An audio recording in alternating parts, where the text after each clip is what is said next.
चक्षुरुन्मिलितं येन तस्मै श्रीगुरवे नमः। नमः ॐ विष्णुपादाय कृष्णप्रेष्ठाय भूतले श्रीमते भक्तिवेदान्त स्वामिन् इति नामिने। नमस्ते सारस्वते देवे गौरवाणी प्रचारिणे निर्विशेषा शून्यवादी पाश्चात्य देशतारिणे श्री चैतन्य मनोभीष्टं स्थापितं येन भूतले स्वयं रूप कदा मह्यं ददाति स्वापदान्तिकं वन्देऽहं श्रीगुरु श्रीयुतापदकमलं श्रीगुरुन् वैष्णवांश्च श्रीरूपं साग्रजातं सहगना रघुनाथामृतं तं सजीवम् साद्वैतं सावधूतं परिजनसहितं कृष्ण चैतन्य देवं श्रीराधा कृष्ण पादा सहगना ललिता श्री विशाखान्वितांश्च हे कृष्णा करुणा सिंधु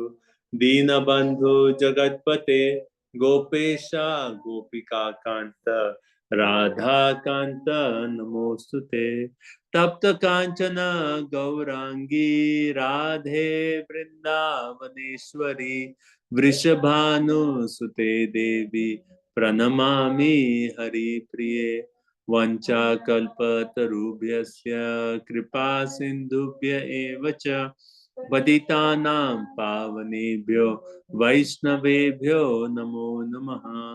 जय श्री कृष्ण चैतन्य प्रभु नित्यानंद श्री अद्वैत गदाधर श्रीवासादि गौर भक्त वृंद हरे कृष्णा कृष्णा कृष्णा हरे हरे हरे राम हरे राम राम राम हरे हरे। ओम नमो भगवते वासुदेवाय।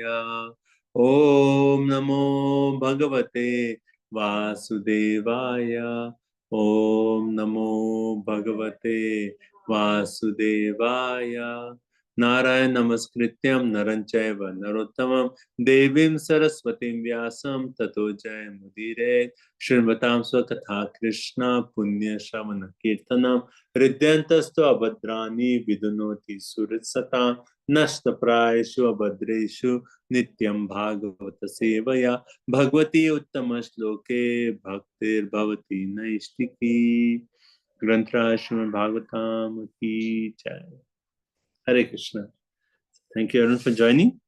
So we are continuing our summaries of the chapter from the third canto, and um, last week we covered until chapter number 8. So today we'll continue from chapter number 9.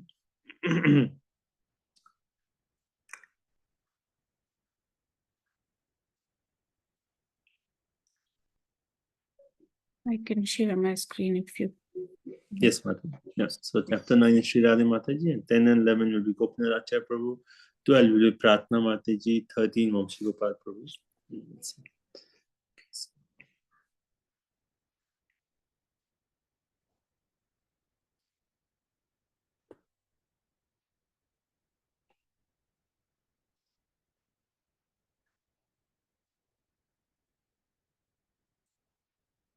Yes, Mata, you are co-host now, so you should be able to share.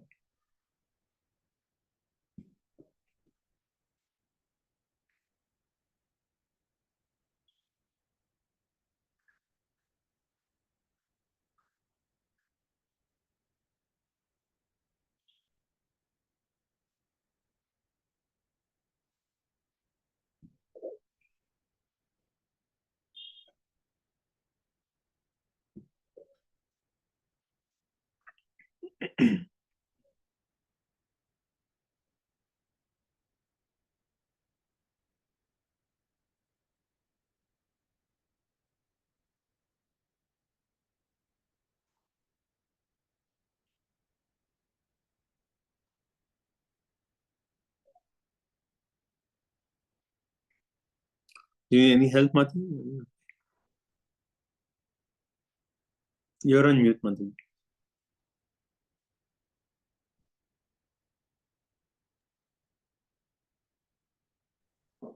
Can you, can you see now, Prabhu? Yes, Madhu. Yeah. You can just do full screen. Please start. Yeah.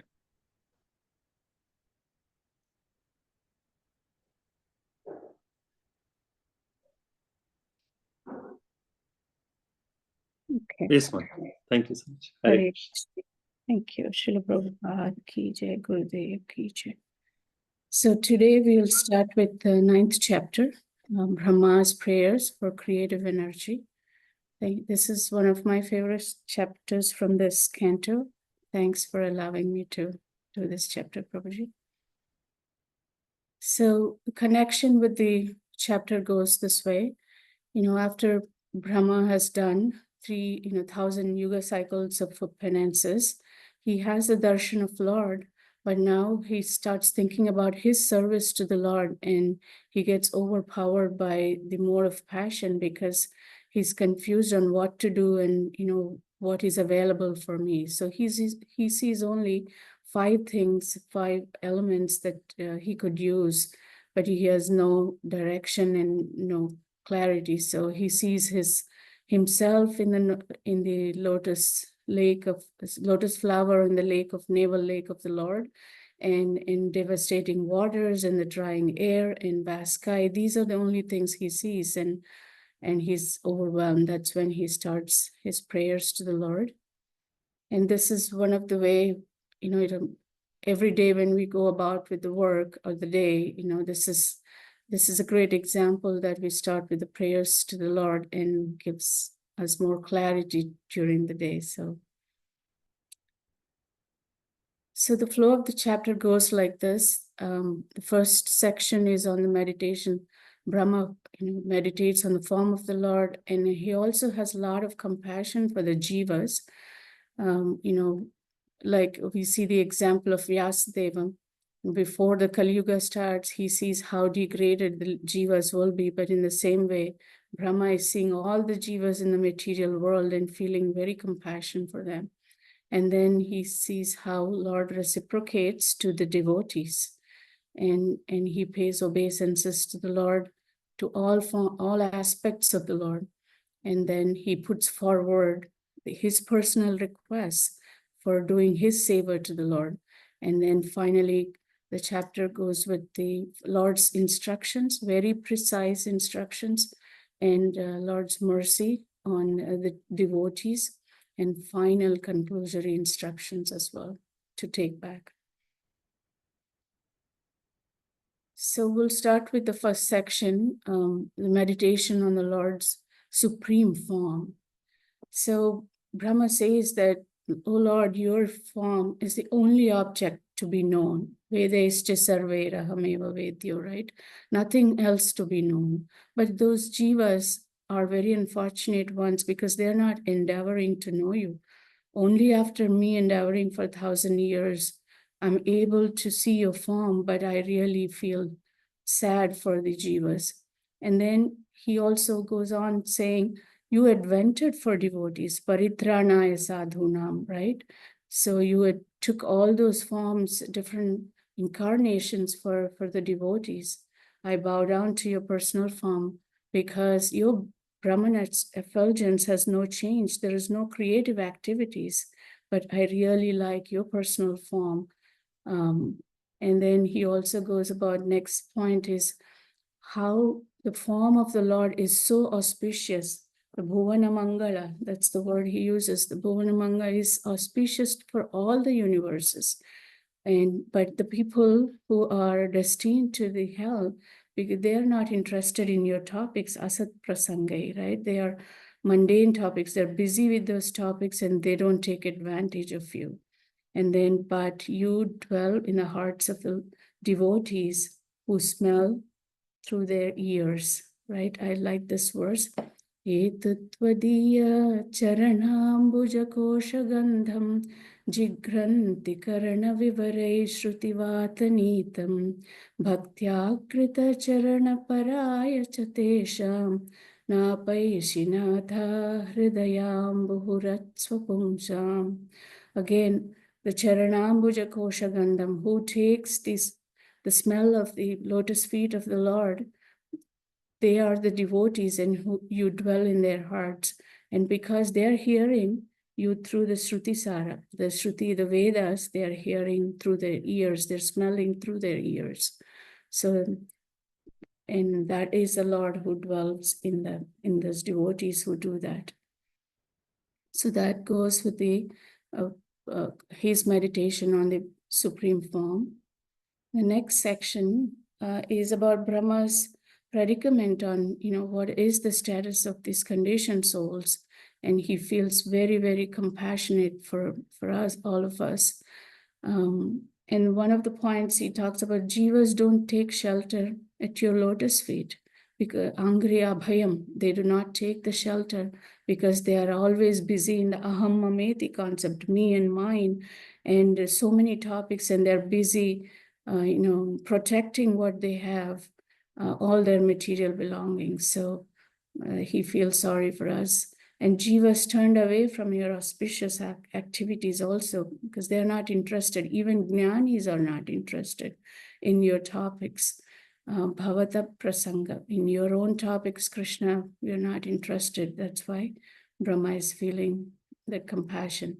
And then he takes pity, and he's aggrieved because the jivas are constantly perplexed and affected by all the hunger, thirst, vata, pitta, kapha, and also the seasons, in the matra, sparshas, kaunteya, we see that sitoshna, sukha, dukkha, all these things, sex desires, angers, these are affecting us. That's why Brahma takes pity on us. And then all this is because of the bodily identification. That is the main cause. We associate ourselves with the body. And then, and I like the word of insomnia, because suffer from insomnia and rotate in this world, because we are engaging in ourselves in the hard labor of the activities and making plans. But your presence can cut all these material plans. But because we are thinking about all this, we are suffering with insomnia in this material world. Even jnanis rotate through this world because they are away from your prasanga, bhavata prasanga.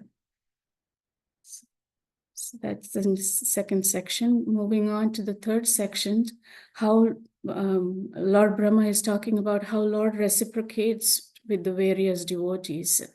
And we heard about, Krishna being the dweller of the, hearts of the devotees, because they are always hearing Krishna Katha through their ears and smelling the lotus feet with their ears, and then they're manifesting their Ishtadeva in their heart.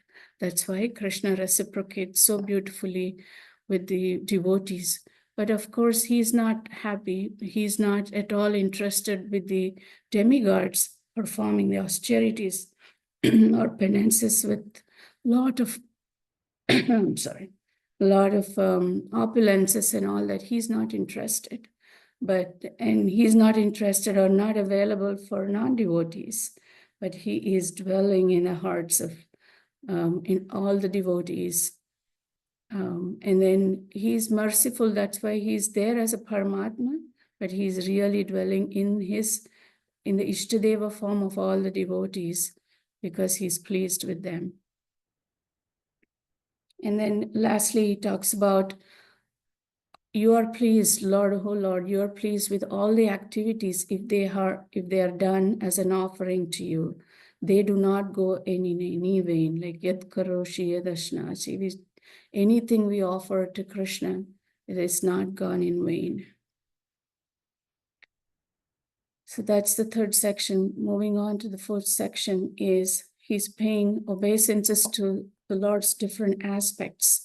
He starts with the personal, impersonal Brahman aspect, and then he goes down to the personal form of the Lord, and then he takes the shelter of the lotus feet of the Lord, and Brahma calls, you are the root of the cosmic tree, right? There are three branches. Each of the branches, one is me, handling the creation and you maintaining, and of course the Shiva for the annihilation. There are different branches, but you are the root of that cosmic tree. And then of course I bow down to the most the most important time factor. He being, the Brahma being there for so many two pararthas. I think that is the life of the Brahma. And of course, offering so many penances and everything to the Lord, but still he fears about the time factor because he also has that, end time coming, and he is worried about all the things that he has to do. So he's bowing down to that time factor of the Lord. And then you incarnated, Lord, in all the species, right? Starting from Matsya, Kurma, Varaha, Vamana, all the species, just to fulfill your obligations as in your dharma samsthapanarthaya, right? That's just for that. You have incarnated in all the species. And he sees beautiful yoga nidra of the Lord. And then he asks him to wake up. Let me offer Mangalarti prayers to you, Lord. Please wake up. So that is his aspects of praying to different aspects of the Lord. That's also very beautiful. And then moving on, he puts forward that we know that all the great Vaishnavas' prayers, when we see in across all the Bhagavatam, we see that when we are going to somebody for a request, we first do our personal prayers and the glorification, and then put forward our requests in the same way Brahma is doing. And finally, he brings his requests, three important ones, very, very important ones that I can relate is, first thing is empower me, Krishna, because I'm here to do your service, but you need to empower me with introspection, because I'm your surrendered soul. Once we surrender, and Krishna empowers us to do any service or even our day-to-day activities. So asking for empowerment. And the next thing is, and a very, very, very important thing is protect me from the false ego.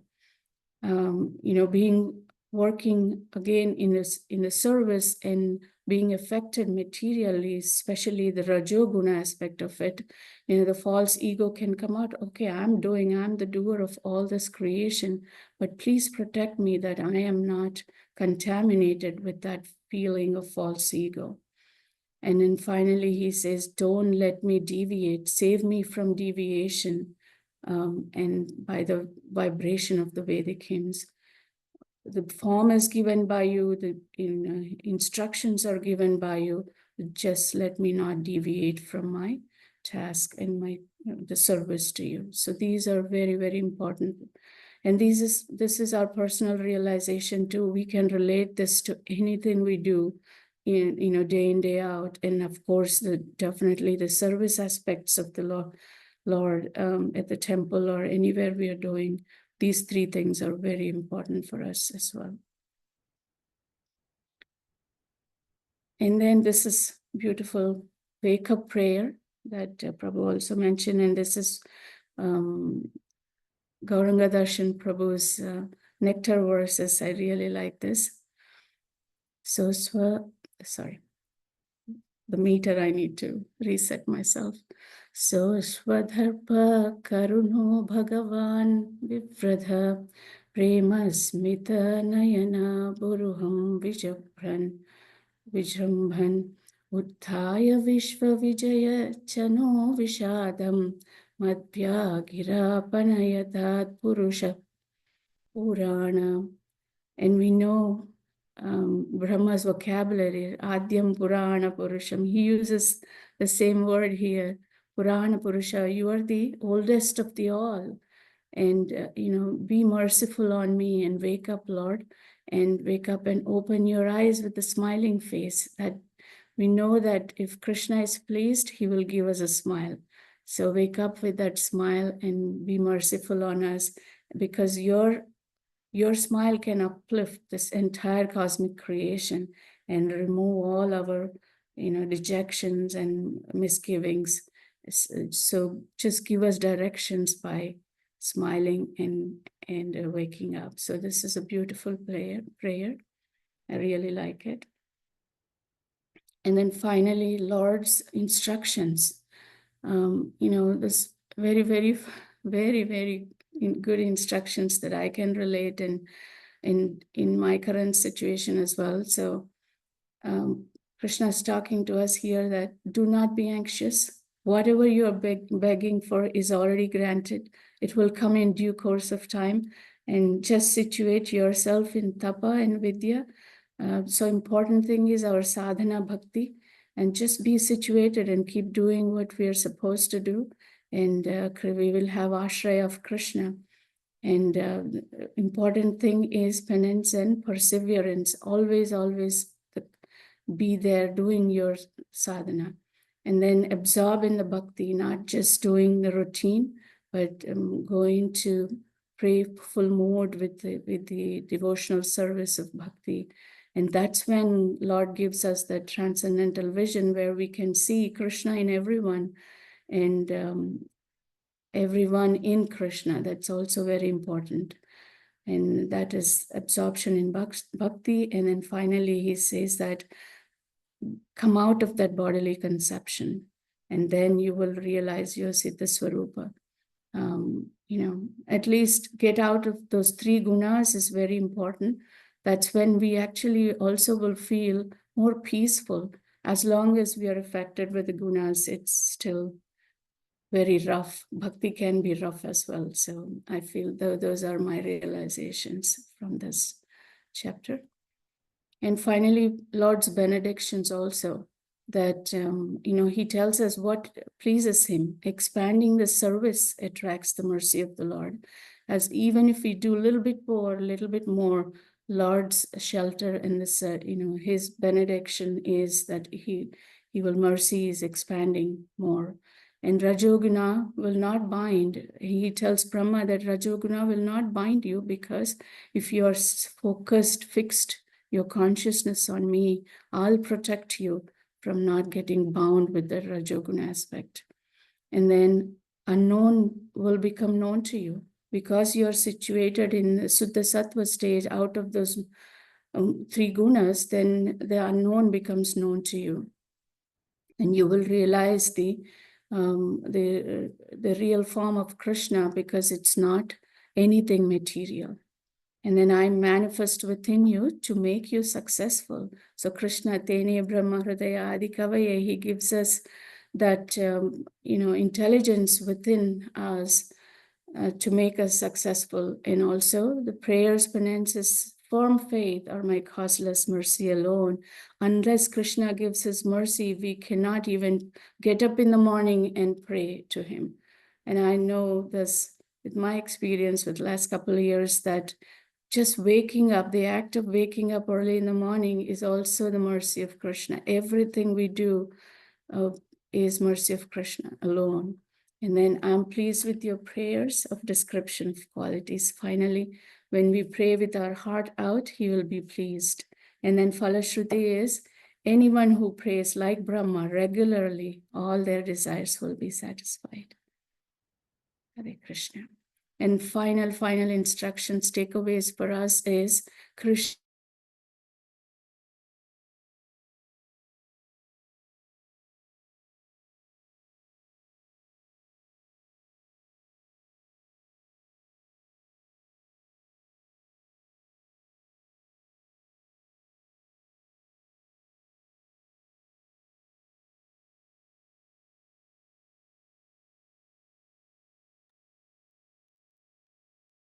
Hare Krishna. Are you able to hear? Krishna, he says, I'm your ultimate goal, all about doing your service. Create like before. So, Hare Krishna. This is the last slide. Thank you so much for giving me opportunity. I hope I'm on time. Thank you so much, Mata. It's a very, very beautiful presentation. Very nicely. Now this chapter is like, again, the beauty of all these reviews is like, once we hear the reviews, like again, the chapter becomes fresh. and the beauty of Brahma's prayers. You explained very nicely. Let's see what are the comments. I would request everyone here on this group, please post your comments on the chat. Any points that you liked from the entire presentation?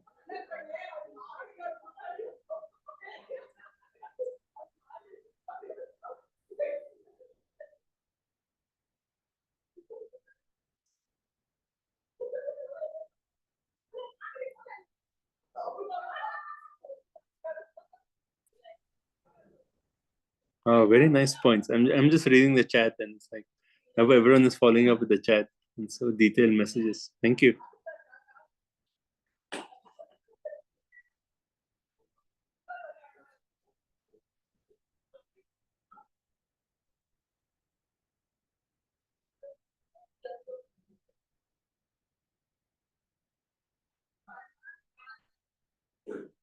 Okay. Anyone else? Thank you. So thank you, everyone. Thank you so much, Mataji. It was a very I can say you really put your heart into this presentation.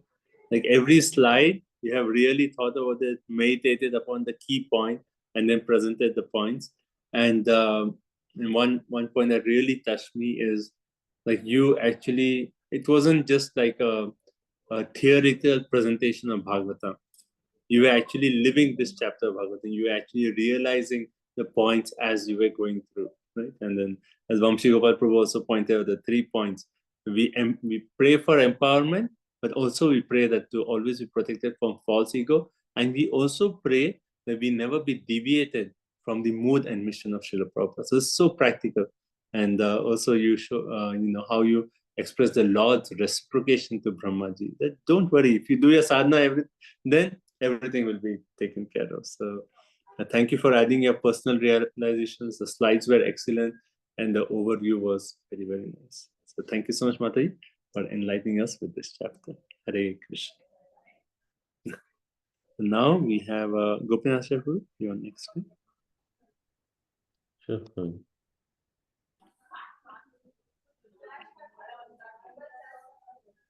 I made you a co-host. Sure.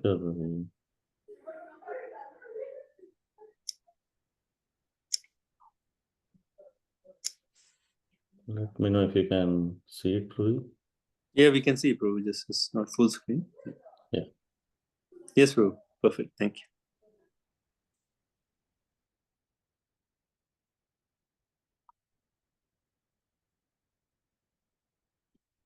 Yes, Prabhu. So basically, we just heard about chapter 9, where just one second.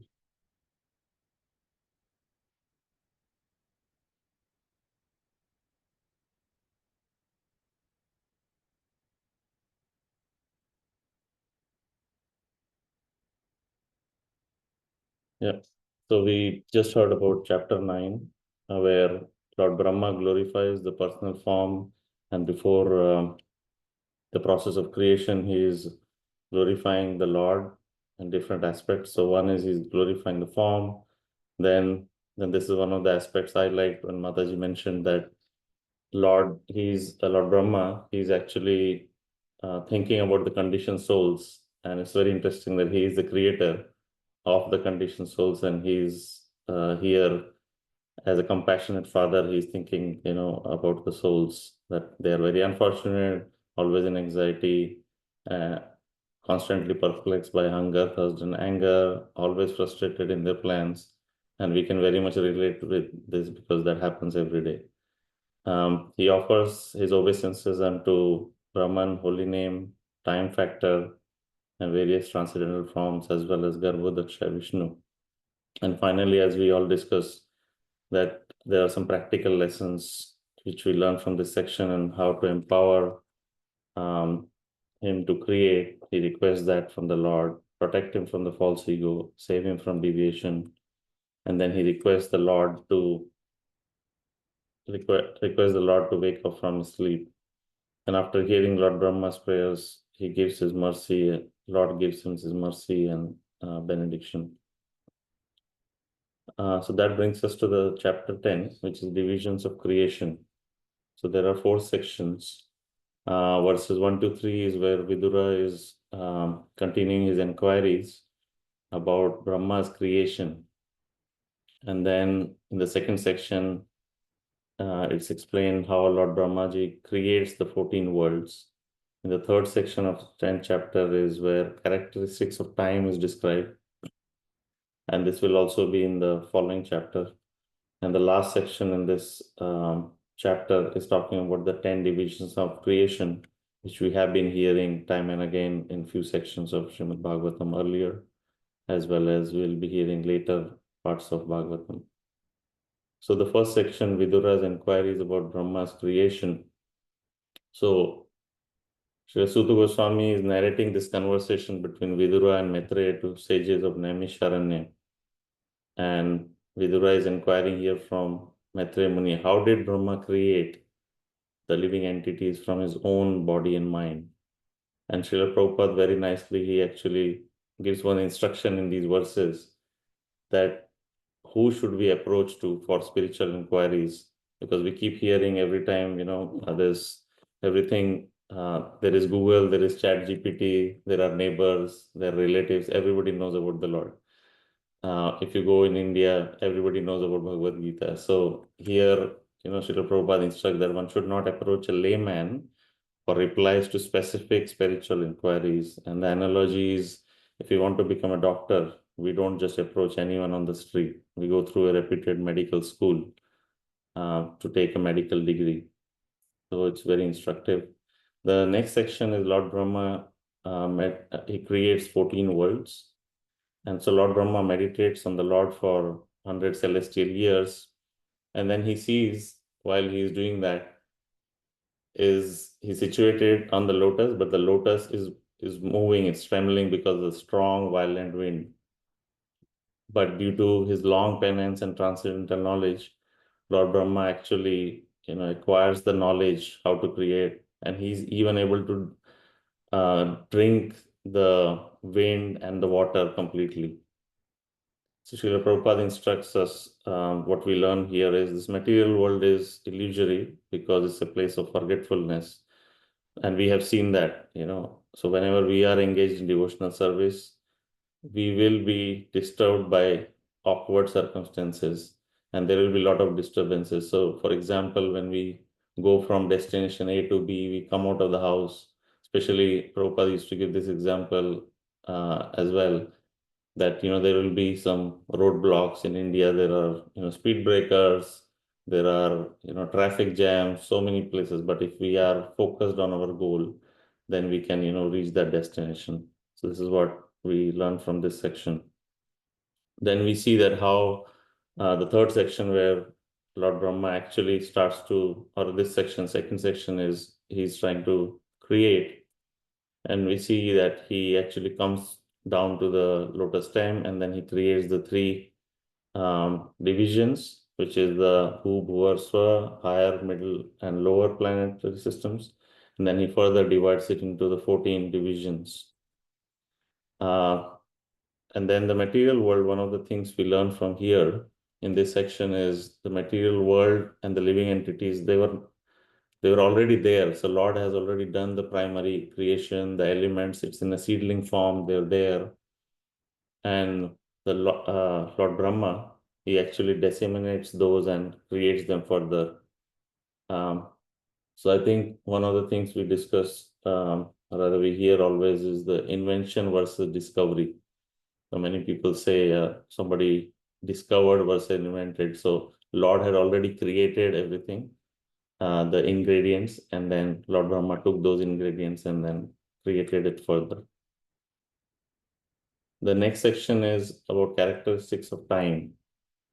And we will hear this in the in the second chapter as well, in the following chapter as well. So Srila Prabhupada writes in one of the purports that no one knows where the time begins and where it ends. And it is the time that keeps record of the creation, maintenance, and destruction. So this section, verses 11 to 13, we look at the various aspects and characteristics of time. So sources of interaction of the modes, guna, vyati, kara, karo. So time is difficult to perceive, which is nirvishesha. So it is imperceptible. It is limitless, without beginning or end. It works as an instrument of Lord, Purusha Upadanam. So this is one point which I like is time separates the cosmic world from the Lord. Vishwam Ishwarena Parichinnam. So time is the one which is separating us. So it gives us hope that at some point we will be able to associate closely with the Lord. Exhibits unmanifested, impersonal manifestation of the Lord, Avyakta Murtina. And then the time is also representative of the Lord itself. And it causes the universe to appear alike in the present as it was in the past and shall be in the future. Idrisham. Chanakya Pandit says that even a slight fraction of time cannot be purchased with millions of dollars, and therefore even a moment of time lost without profit must be calculated as the greatest loss in life. And it's quite interesting that we spend a lot of time to earn those dollars, but the same dollars we can't buy any time from those. So that's what tells us that those millions of dollars are not actually that useful. Kalo Asmiham. So who is time? So Krishna says in Bhagavad Gita to Arjuna in 11:32, Kalo Asmiham, time I am. And so that tells us, even though we understand so many characteristics, but the underlying fact is, who is that time? It's Krishna himself. And Maitreya Rishi will discuss this further in the following chapter, this aspect. Then the next section is, the last section of this chapter is about 10 divisions of creation. And we have heard this before in the second canto, 5th chapter, third canto, 5th chapter, and other aspects, other chapters also we will hear this.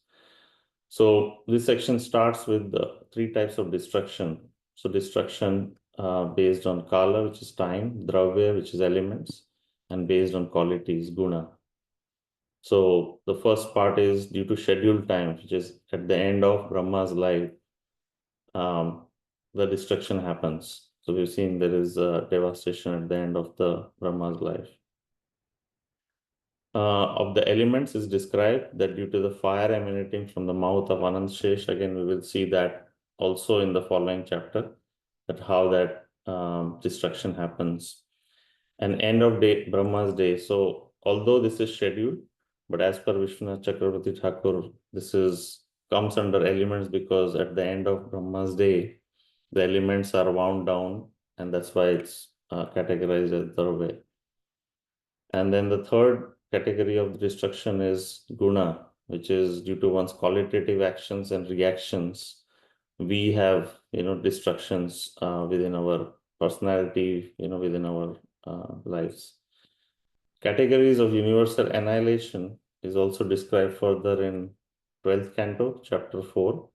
So we'll read that later. The other section in this, the next section in this chapter is basically Karanadakshay Vishnu and how the primary creation takes place by Brahma. So from a glance by the Lord, so there are 6 types of primary creation. Sorry, I couldn't see the top part of the slide, so I'm reading the bottom part. So 6 types of primary creation. So Prakrita Sarga. So as we saw last week also in chapter 5, that how from Pradhan Mahat Tattva takes place, from Mahat Tattva Ahankar comes, and from that Ahankar falls ego. We have Tanmatra, we have Indriya, senses, Gyanendriyas, Karmendriyas, the Devatas, demigods, and then Tamas, which is ignorance. So that is described here in brief because it's already covered in the 5th chapter earlier as well as in the 2nd canto. And so this is the first part of creation, which is the 6 types of primary creation. The second section here is the 4 types of secondary creation by Brahma, where we are talking about immovable jivas, plants, lower species animals, human beings, and devatas. And so there are various characteristics which differ them. So there are 6 types of immovable plants, 28 types of lower species, 1 type of human beings, and 8 types of devatas. And they all have, so one of the things is the upward nourishment. There are other characteristics. The consciousness is not evident. They feel pain when cut. One of the things is the upward nourishment, that we water the root of the trees and the nourishment happens upwards. Whereas in the lower species, there is horizontal nourishment. So they eat, and the structure is that they can get nourished in a horizontal manner. So there are 2 hood, 1 hood, 5 clawed birds. So the different types of species. So those are created by Brahma as the Vaikrata creation. And then there is human beings. It's very interesting that you have 6 types of immovable plants, 28 types of species, 8 types of devtas, but only 1 type of human beings. So it's downward nourishment. And it's described that passionate, dedicated to work, and we can relate with all of these aspects. And then there are 8 types of devtas that is described here. So Brahmaji creates all of these things. So there are various instructive lessons. So one is, as a result of long penance and transcendental knowledge of self-realization, Lord Brahma, he actually drank the wind completely, which seems very magical. And it's Srila Prabhupada writes that such a control of material energy can be most successfully carried out if one is a soul surrendered unto Supreme Personality of Godhead and carries out his orders in the spirit of loving transcendental service. So that's the secret of how Brahmaji is able to do it. That's very instructive. The second one is the verse 9, where it's described that all the higher planet systems like Maharloka, Taploka, Satyaloka, and Brahmaloka, they do not dissolve in devastating water. And this is because of the causeless devotional service rendered unto the Lord by their inhabitants. So it's very instructive how both these instances, how they are able to do something which is seemingly impossible. And lastly, some of the personal learnings that I felt connected to. One was Lord Brahma is considered the most exalted personality in the universe. And following the footsteps of Lord Brahma, Anusharan, we can also please the Lord only through devotional service. The other thing I personally was able to connect is we are usually proud of our jnana and karma, so knowledge and activities. But knowing that the source of jnanendriyas and karmendriyas, which we saw in that creation section and earlier also in Bhagavatam, is the source is the Supreme Lord, and that actually makes us humble.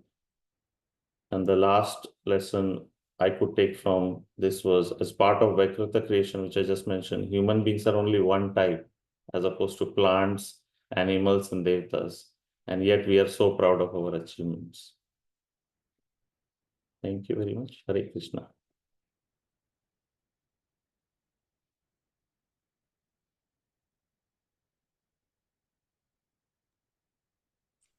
So that's the last slide. So if there's any comments, questions. Thank you so much, Prabhuji. Everyone, please, you can post your comments.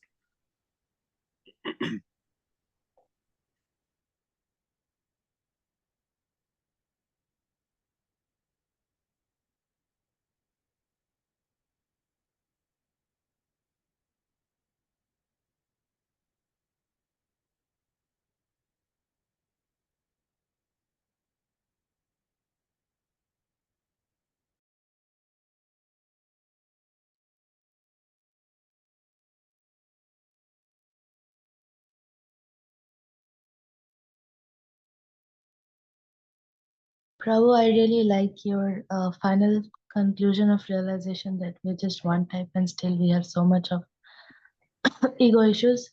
I was remembering that Prabhupada's purport, when the temple president of the temple was becoming a little, boosted up with his ego.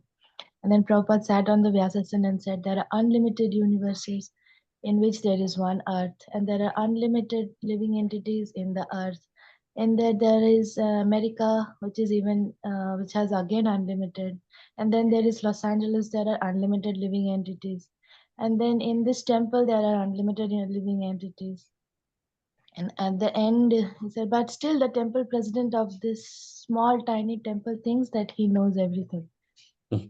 So Prabhupada could really, yeah, that's what his verse means. Thank you, Prabhu.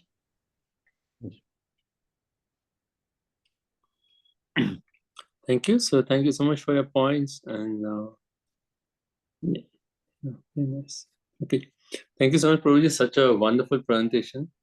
The points that I really appreciated is first in your slide and how you had like illustrations really perfect for the point that you are stressing on. In every slide, the illustration was so beautiful. Second point is how you introduce practical examples with a philosophical point. That was very nice. Third point is during your entire presentation, you had key points from Srila Prabhupada's purports, and that's so nice. So this is a nice person for all of us that even though we are doing a review of the chapter, still the key points, like what Prabhupada is pointing out in this point. So Prabhupada really stressed on those key points of Prabhupada, and he also brought in Vishwanath Chakravarti Thakur's presentation on a particular point. So that was very, very nice.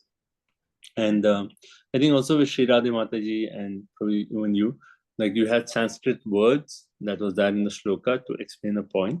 And that's always good that you say a point and this is the key Sanskrit shloka, and also Bhagavad Gita references. So both Mataji's and your presentation, they had both of these very nice. And your conclusion was very nice, very hope-giving, that if we pray like Brahma, then even we have hope. And second, at the same time, very humbling. So thank you. Thank you so much for such an excellent presentation. Hare Krishna. Sorry, Prabhuji, is wordy because I only spent like yesterday and last Saturday. Couldn't spend more time. Very nice, Prabhu. Thank you so much. Prabhu, is this, you did chapter 10, right? This is 10, yeah. Are you doing 11 also, or is that? Yeah. Okay. Yes, Okay, Prabhu. Continue, please. Yeah, I have it on the same slide, so yeah, I'll just continue. Thank you so much, Prabhu. So this is Srimad Bhagavatam. We're looking at chapter 11. And for those of us, if you are like me who has not attended physics and maths classes at school and college, then this would be the test. And that's what when I went through, I was like, yes, so I should have paid more attention to physics and maths classes at school. But yeah, this is a very interesting chapter. A little bit technical in different shapes and forms, but very interesting and a lot of lessons as well. So this is chapter 11, calculation of time from the atom. And again, very much technical physics. So there are 8 sections in here. So time has small and big divisions, divisions of time. Vidura's inquiries about beyond one kalpa, duration of yugas, duration of manus, destruction at the end of kalpa, Brahma's lifespan, and insignificance of Brahma's lifespan. And again, very interesting in the way the chapter is structured. That's what I liked. It starts with so many details. Time has small and big divisions, divisions of times. It goes into so much details. And where it ends is insignificance of Brahma's lifespan. So again, very humbling. So at the end, which is very nice. So this is the first section. Time has small and big divisions.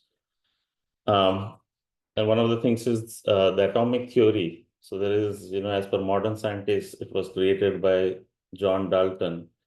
But we know from this section, by reading this section, that the atomic theory was always present in the Vedic scriptures, and Srimad Bhagavatam describes. So it describes about the 6 philosophical views, and it quotes that. So Vaishashika is one of them. So we have Nyaya, Vaishashika, Sankhya, Yoga, Karma Mimamsa, and Vedanta. And by different sages, Gautam Rishi. So Kannada Rishi is described in the first few purports that he was the original, person who actually pulled from Vedas, what is this atomic theory, and then he actually propounded that, as part of Parmanuvad. So we can, appreciate that it was coming from, where the roots are from this atomic theory. And it's explained that time and space are 2 correlative terms. So time is measured in terms of its covering a certain space or distance. And we see that even in the modern science, the formula for calculating time is distance upon speed. So that distance aspect is there, and this is what Bhagavatam is also talking about. So time measurement, so Paramanu or the atom, and this is very interesting because atom is the closest term in English.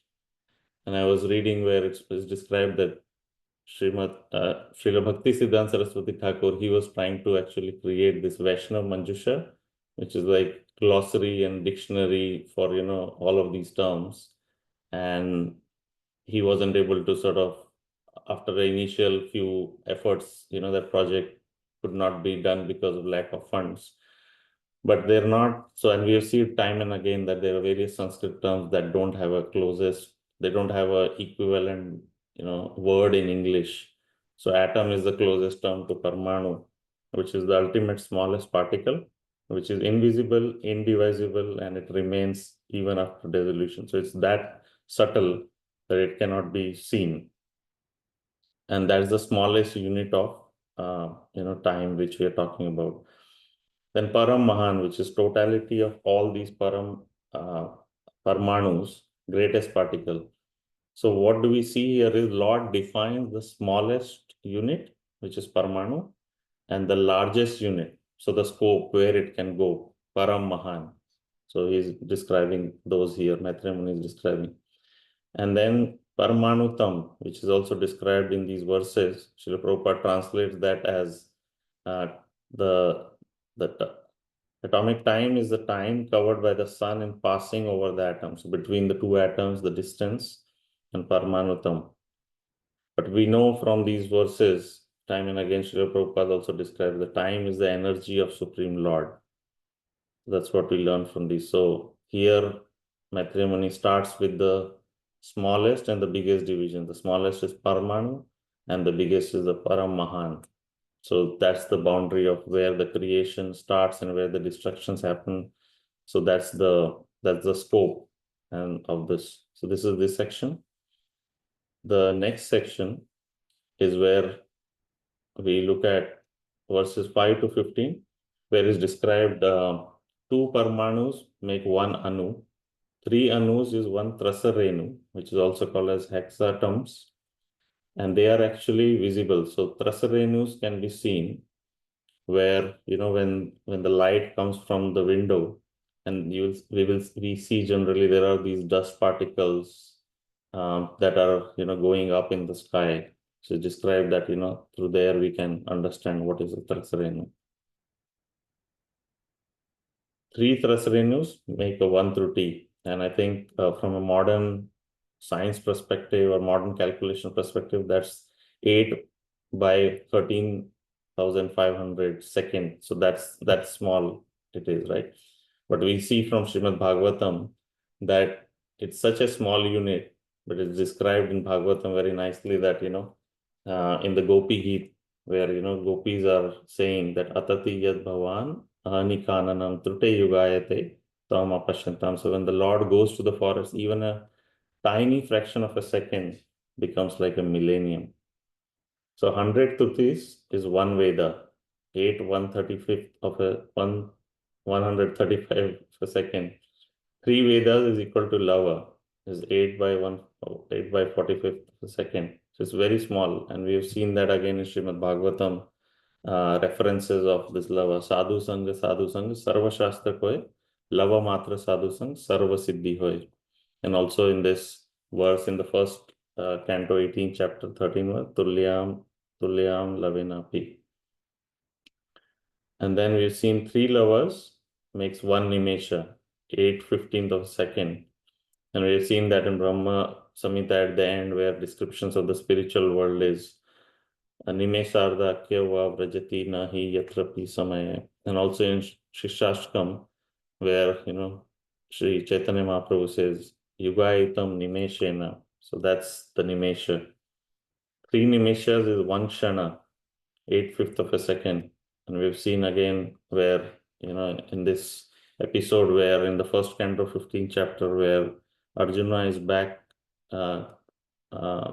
into back to Hastinapur, and he's talking to Yudhishthir Maharaj, and he's sharing that Lord has left this earthly planet for a spiritual abode, and there he's saying yes sekshana viyogena loko hi apriya darshana. So he's in that mood and describing that I've just lost the Lord, whose separation for a moment would render all universes unfavorable and void, like bodies without life.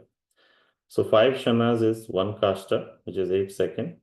15 kashtas is 1 lagu, which is equivalent to 2 minutes. 15 lagus is 1 nadika or danda, which is 30 minutes. And then 2 nadikas of danda is 1 mahurat, which is equivalent to 1 hour. So we continue with the divisions. 1 prahara is 6 or 7 dandas, which is 3 hours. 1 day plus 1 night is 8 praharas. And I think you have all heard this bhajan, Maiya Mori Maine Makhan Khaya. So where Krishna is saying that, char prahar. So for 4 prahars, he is always, grazing the cows. So he has no time. How can I eat the makhan? So that's where his 4 prahars coming from here. So 1 fortnight, which is 15 days, and 1 month is 2 fortnights. And we've seen that, Shukla Paksha and Krishna Paksha. So where, waxing moon and waning moon from between Amamasya and Purnima, that happens within a month. So that's basically 2 fortnights. And then we have seen the seasons. So every season is roughly around 2 months. Nowadays, because of Kali Yuga, we see all different mixed up, but there are 6 seasons: Vasant, Grishma, Varsha, Sharad, Hemant, and Shishir. And then 1 ayana is 6 months, which is the movements of the sun. So sun moves from south to north, which is Dakshinayan to Uttarayan. So that's what we see in the Dakshinayan and Uttarayan. So 1 year is 2 ayams, so 2 solar movements. And 1 year of human beings is 1 day plus 1 night of the demigods. 1 day of Brahma is equal to 1,000 yuga cycles, and we will see this in a few minutes. Brahma's lifespan also we will see, which is 100 years, 311 trillion, 40 billion years. And Lord Brahma prays in Brahma Samhita, Yachakshuresha Savita Sakala Grahanam Raja Samasta Suramurti Rashesha Teja Yasyagnaya Brahmati Sambrita Kala Chakaro Govinda Madi Purusham Tamaham Bhajami. So he talks about Kala Chakro, Kal Chakra, where he's saying that the Lord, under whose control even the sun, which is considered to be the eyes of the Lord, rotates within the fixed orbit of eternal time. So this is the orbit we will see in the next section. And sun is the king of all planetary systems and has unlimited potency. So we can meditate on the eyes of the Lord to understand, how even the sun, the orbit of the sun is the sun is moving in its orbit, but we can pray to the eyes of the Lord. And this is sun, which is Surya Bhagwan, says on his chariot, moving around the orbit. So different luminaries is explained in the next section, that how they rotate in their respective orbits. We were just discussing about the sun. And there's a term described to this, which was very interesting for me when I read that orbit of the sun. In the science, we have seen it, but there is a word in Sanskrit, samvatsara, which is describing that, and how much is the duration, how long it takes, 365 plus 0.25 days. Parivatsara, it's also talking about the circumambulation of Brahaspati. Vatsara is orbit of the stars. Anuvatsara is orbit of the moon. Idavatsara is other constellations. So all this is described in terms of the orbit.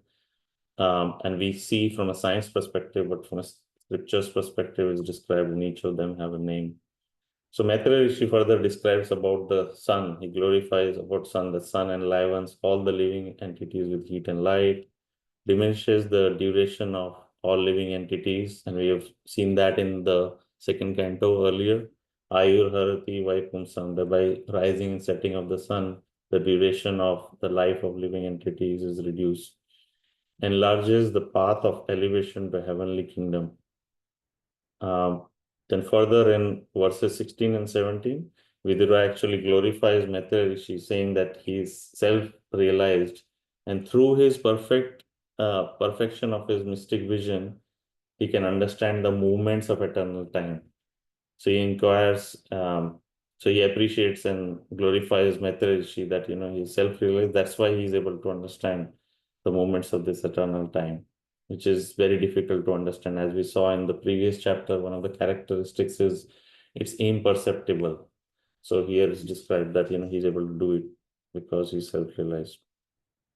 And Srila Prabhupada writes very nicely that nothing exists without the Lord, and therefore everything, however wonderful it may appear to our meager knowledge, is but the work of magical wand of the Supreme Lord.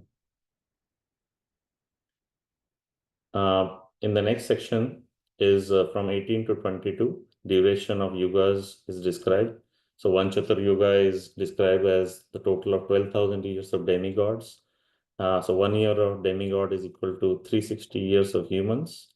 So Satya Yuga is 4,800 demigod years times 360 is 1.728 million. And that's how the calculations are described for each of the yugas. And the total of them is 12,000 years of demigods. It's also described that between the yugas, there is a slight transition. So that transitional period is called Yuga Sandhya. And that's where the two yugas are joining. So in the Satya Yuga, it's described that dharma was completely maintained. And we have these four legs of dharma, Satyam, Sacham, Tapa, Daya. And all of these are decreased as the yuga progresses and by 1/4. So we see that, in this yuga, the other three parts. So we have three parts of irreligion, and only 1/4 part of the religion remains. So as the yuga progresses, we have diminishing process there. So during the night, when Lord Brahma sleeps, all the three planetary systems below Brahmaloka are submerged in water of devastation. So that's described here. In the next section, from 23 to 27, duration of Manus is described. So there are 14 Manus, as we know, in the day of Brahma. So duration of life of Manu is 71 sets of 4 millenniums, which is also known as Manvantara. The duration of life of Manu is described as 8,52,000 years, which is the calculation of the demigods, or in human years is 306.72 million. But the thing that which actually inspires all the devotees is the Supreme Personality of Godhead appears in each of these Manvantaras in, Manvantara Avatar. So there are 14 Manus, Swayambhu Manu, Swarsisa Manu, Uttam Manu. So we are in the 7th Manu, Vaivasvat Manu. This is the current Manu. So we are in that Manvantara.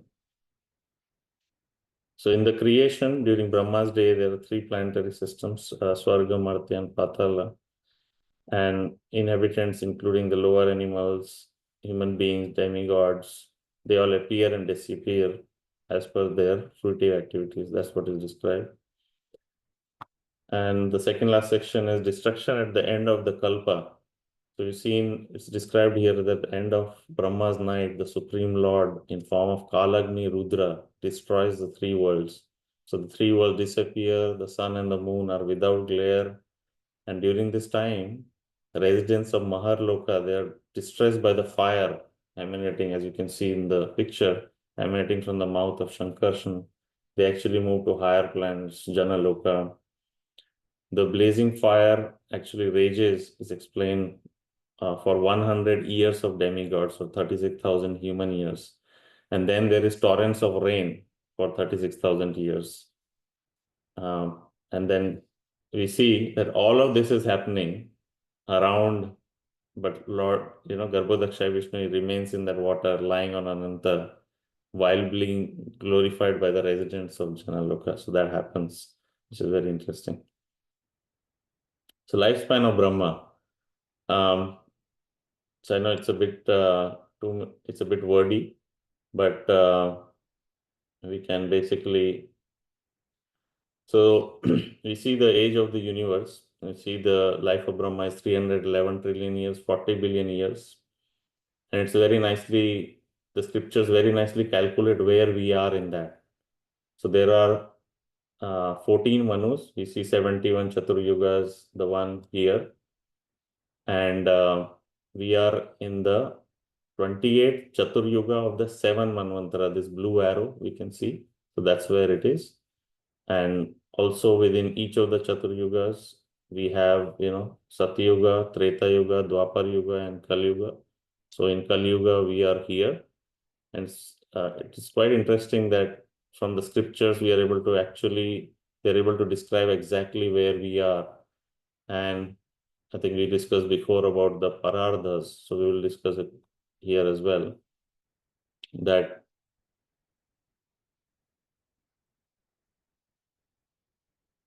so lifespan of Brahma is 311 trillion, 40 billion years. And we also see in Bhagavad Gita, Sahasra Yuga Paryantam.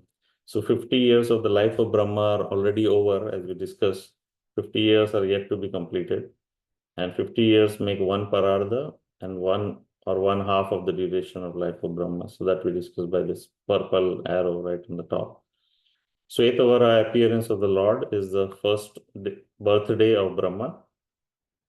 And the millennium following the Brahma Kalpa is known as Padma Kalpa because universal lotus grows in that millennium. So insignificance, this is the last section, insignificance of Brahma's lifespan. So we discussed so many details about characteristics of time as well as creation, and duration of life of Brahma is 311 trillion, 40 billion years.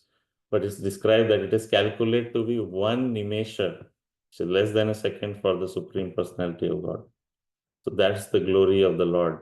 So Brahmaji himself prays in Brahma Samhita, Yasaikani swasita kalam athavalambya jivanti loma vilaja chagadandanatha Vishnu mahan sahi yasya kala vishesho govindamadi purusham tamaham bhajami. So all the heads of innumerable universes, like Brahmas, live only by taking shelter of the time occupied by one of his breaths. That's the glory of the Supreme Personality of Godhead.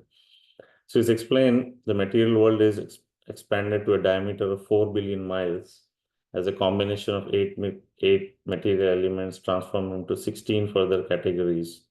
So that's the section describing, and we've discussed it before.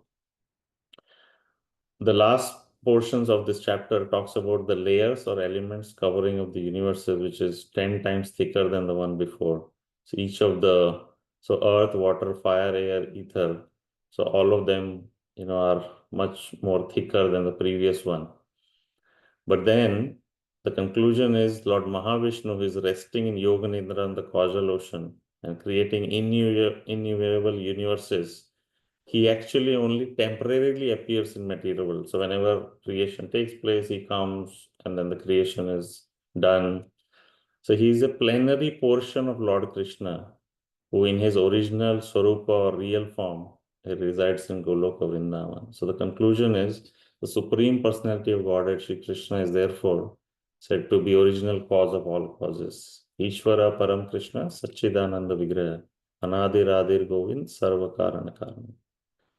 I'll just conclude with the 3 learnings that I personally could relate with it. Srimad Bhagavatam contains all knowledge. You want to talk about physics, maths, astronomy, everything is available in Srimad Bhagavatam. We can develop deep appreciation and conviction for our Vedic scriptures, Shabda Praman. Scriptures describe so many minute details about divisions of time, which is not even available in modern science. In our schools, colleges, we haven't seen this much detail. And we are insignificant in front of Supreme Lord. If Lord Brahma, creator of universe, whose lifespan is 311 trillion, 40 billion years ago, he can get bewildered, then who are we? Thank you very much. Hare Krishna. Thank you so much, Prabhu. Another very, very wonderful presentation. Devotees would like to share any comments on this chapter? So I really went overboard with the time, so apologies. Yeah, a little bit more on time, but that's fine, Prabhu. Let's see. Okay, nice.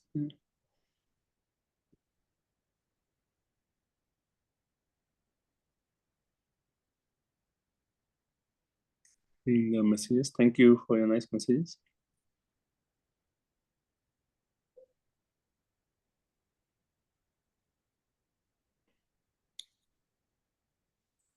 Thank you, devotees, for your comments. So thank you so much, Prabhuji, for 2 chapters so nicely presented.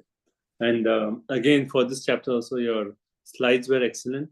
And also, I like how when you were explaining the division of time, you related each like Nimesha, Lava, you gave the reference of the different verses from the Bhagavatam or Shishtastakam to relate to that moment. So next time when we actually chant those verses, we can relate back and say, oh, in Bhagavatam it says this is a time, and this is what Lord Chaitanya Mahaprabhu is feeling. So very nicely explained. And also, the conclusion is very humbling when Brahma himself, 311 trillion years, he gets bewildered, and what hope we have. We are so insignificant. So again, that mood of humility and also the mood of though we are so insignificant, the Lord reciprocates with us. So very, very nice. Thank you so much for both of these wonderful presentations. Thank you. Hare Krishna. Okay, so Can I have a question, Prabhu? yeah. This is for you, not for Gopinath Acharya, Prabhu. So Lord Brahma, so Varahadev comes in 2 Manvantaras, right? And the Yes. first one is in Swayambhu Manvantara, Chakshusha Manvantara. Yes. So in the rest of the Manvantaras that Prabhu listed, there are all the lists is there. So in that there is no Lord Varaha. Is that right? Prabhu, you can share the slide where we have the names of the Manus. Then he showed that we are in 7, Vaivashita, and just before us was Chakshusha. So that was 1, Neelavaraha. And then the first, right? The first Manvantara, and that was Shvetavaraha. So there are 7 Manus, right, Prabhu? So but then see here. Yeah. So see, we are in the 7. So Varaha comes in the first and the 6th. Swayambhu Manu and then Chakshusha Manu. Chakshusha. So not in the other Manus. Not in the other Manus, no. There could be some Manvantara avatar, right? But not necessarily. Yeah, not necessarily Varaha. Varaha. But then, Prabhu, when they discuss, just like how when we were reading, we discussed that there were 2 incarnations in Swayambhu Chakshusha. Just like in Vaivasvata, there was no Varahadev, right? No. So, but still, when we just we were discussing the Chakshusha Manvantara and Swayambhu Manu's Varaha's story. So, Right? see, the main Bhagavatam flow is we are discussing Swayambhu Manu. The first one, Manvantara. That's the flow. But while, he was explaining the Shweta Varaha, he actually included a story of Nil Varaha. So that was kind of a deviation from the general flow of the Bhagavatam, right? Because the whole Bhagavatam is focused on Swayambhu Manu until the 8th canto, where he lists, okay, the next menus are these, and these are the Manvantaras, this is the Indra, and these are the main demigods. All that is listed. Right? The focus is on Swayambhu Manu, but because the story of Shweta Varaha came, in his eagerness, he mentioned Nil Varaha, and then Vidura said, oh, Nil Varaha, Hiranyaksha was killed. Okay, tell me the story of how Hiranyaksha, why did he kill Hiranyaksha? And then there's whole deviation. And then we come back to Swayambhu Manu, and then we read about the sons and daughters of Swayambhu Manu, right? And then the flow goes on. Is that okay? Yeah, thank you, Prabhu. Yeah. Okay. Okay, so let's move on. We move on to the next chapter. And Pratna Mataji, next chapter. Yes, Prabhuji. Okay. Yeah, I will try and help her to share. Yes. 1 second. Should I make Mataji the host or? Yes, please, let's see if it works. If not, I'll try to share. Yeah, 1 second. I mean Mataji the host. Also.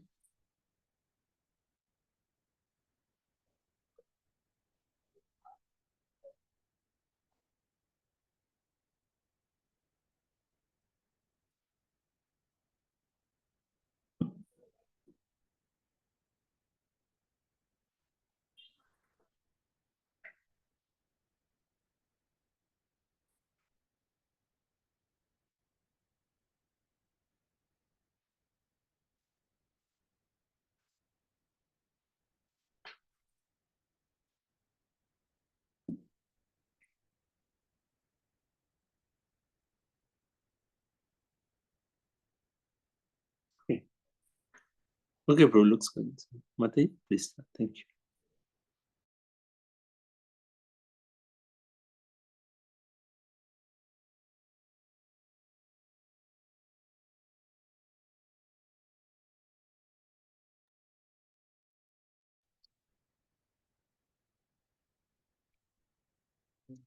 Hare Krishna, Prabhuji. So are you able to see the slides, Prabhuji? Yes, Mataji, yeah. We Oh. can see the slides. We can hear Yes. you also. Yes, thank you, Yes. sir. Yeah. Hare Krishna. Thank you so much, Prabhuji. Thank you for giving the opportunity.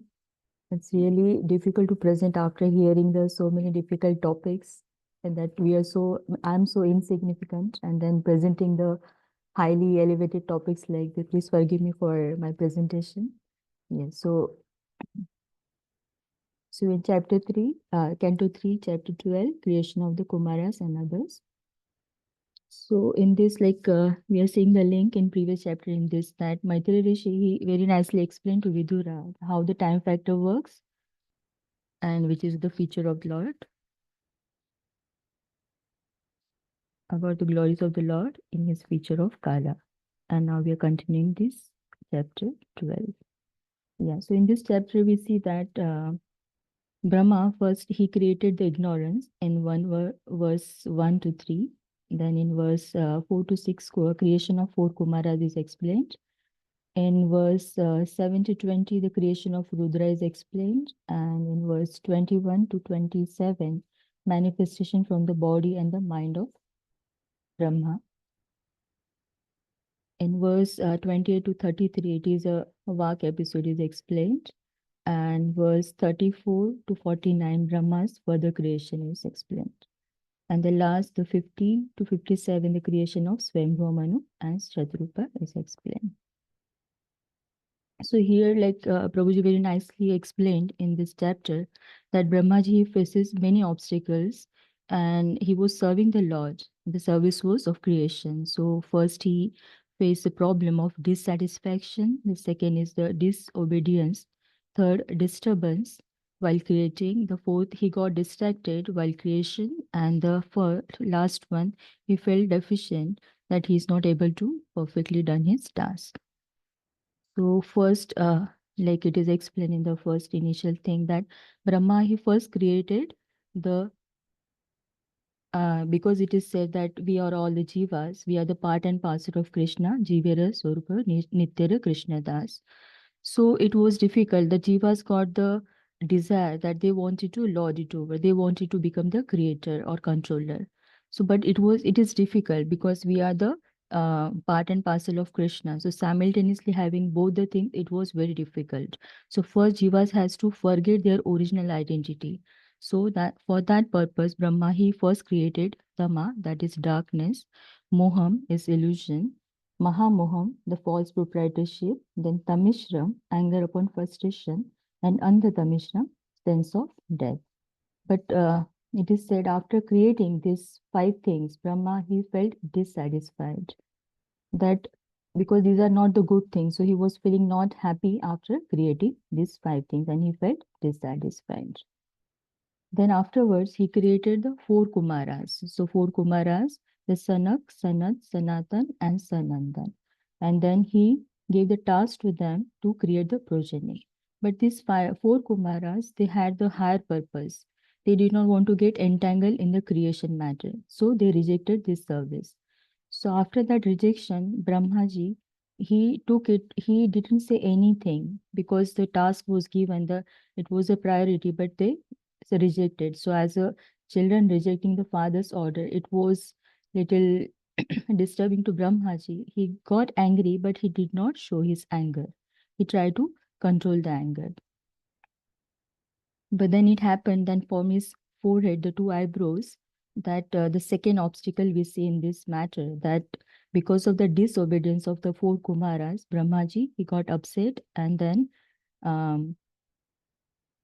in the creation of that thing, because of the rejection of the 4 Kumaras, the anger came from his eyebrows, and then it happened that Rudra appeared from the forehead and asked for the name and the places. So the Rudra, as he appeared, he started crying very anxiously, and then he asked for the name. What will be my name and where can I reside? So that Brahmaji, he gave the child name because he cried very, very badly. So he gave him the name Rudra. And then he gave him the places to stay. And we see that Rudra, as he appeared, his color was red and blue, and it represents the passion and ignorance. So Rudra, there are the 11 Rudras are mentioned. So Manyu, Manu, Mahinasa, Mahan, Shiva, Ritadhvaj, Ugrareta, Bhava, Kala, Vamadeva, and Dritavrata. So these are the forms of Rudra. So it is said, like, because he asked the place also to where he can reside. So it is said these are the places where the Lord Rudra, the principle of Rudra, that resides. So it is said he resides in the heart where the false ego is there. Then senses.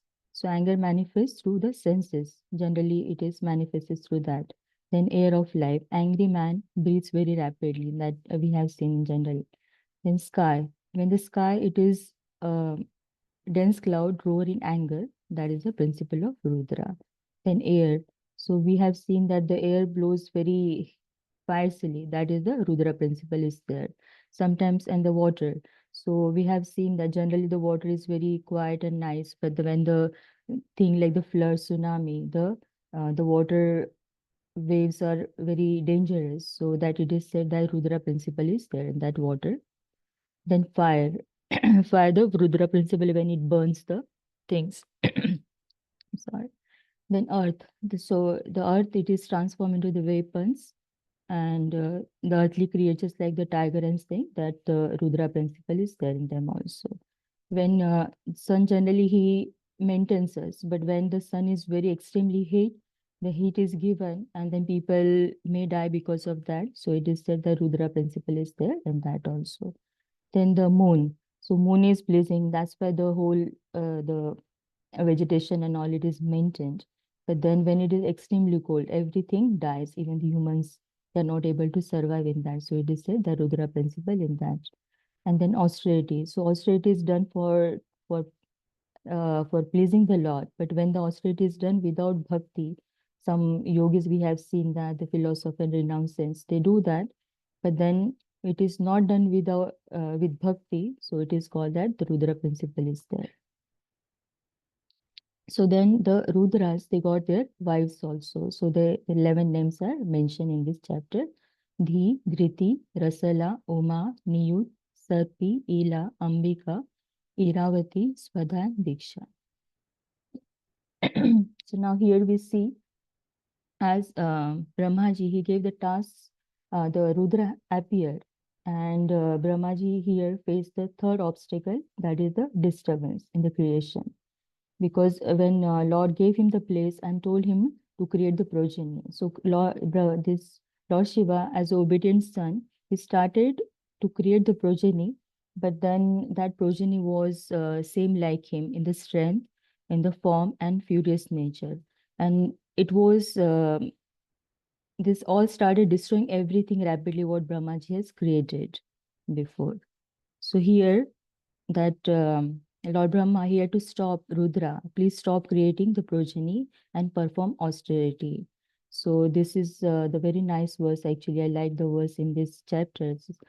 Tapa atishta bhadram te sarva bhuta sukhavaham tapaseva yatha purva srishta vishvam idam bhavan.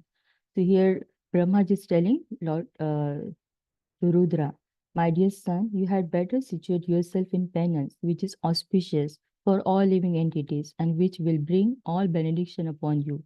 By penance only shall you be able to create the universe as it was before.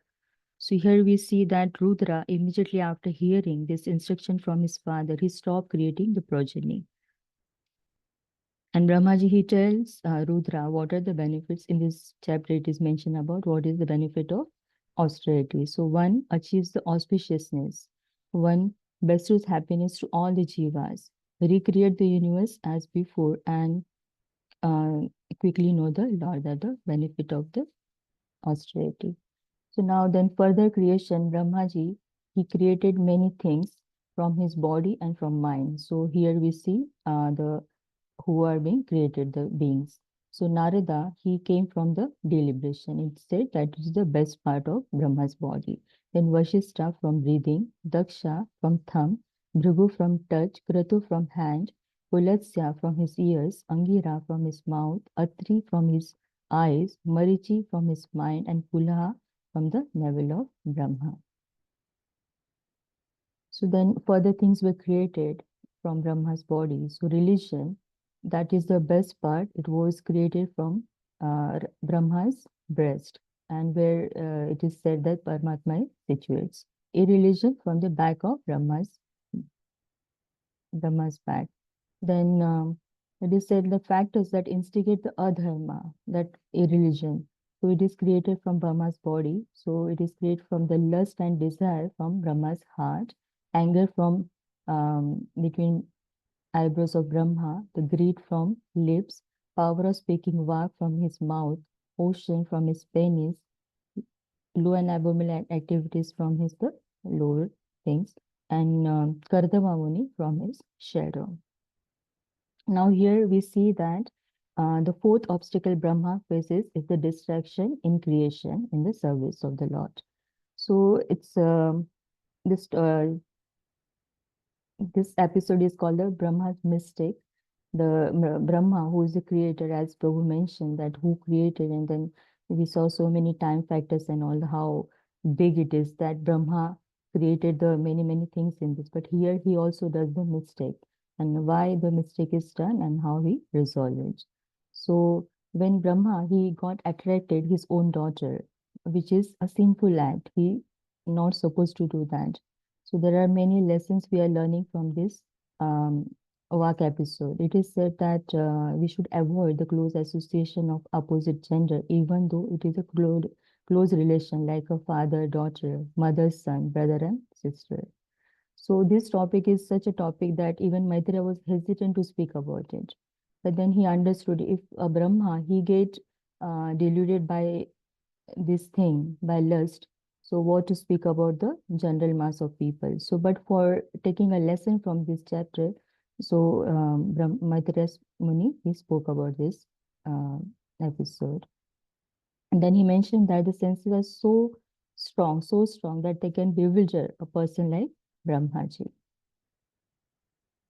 Then Brahmaji in this service, that how he got distracted, but then Brahmaji's son, like we saw that how many sons were that he created.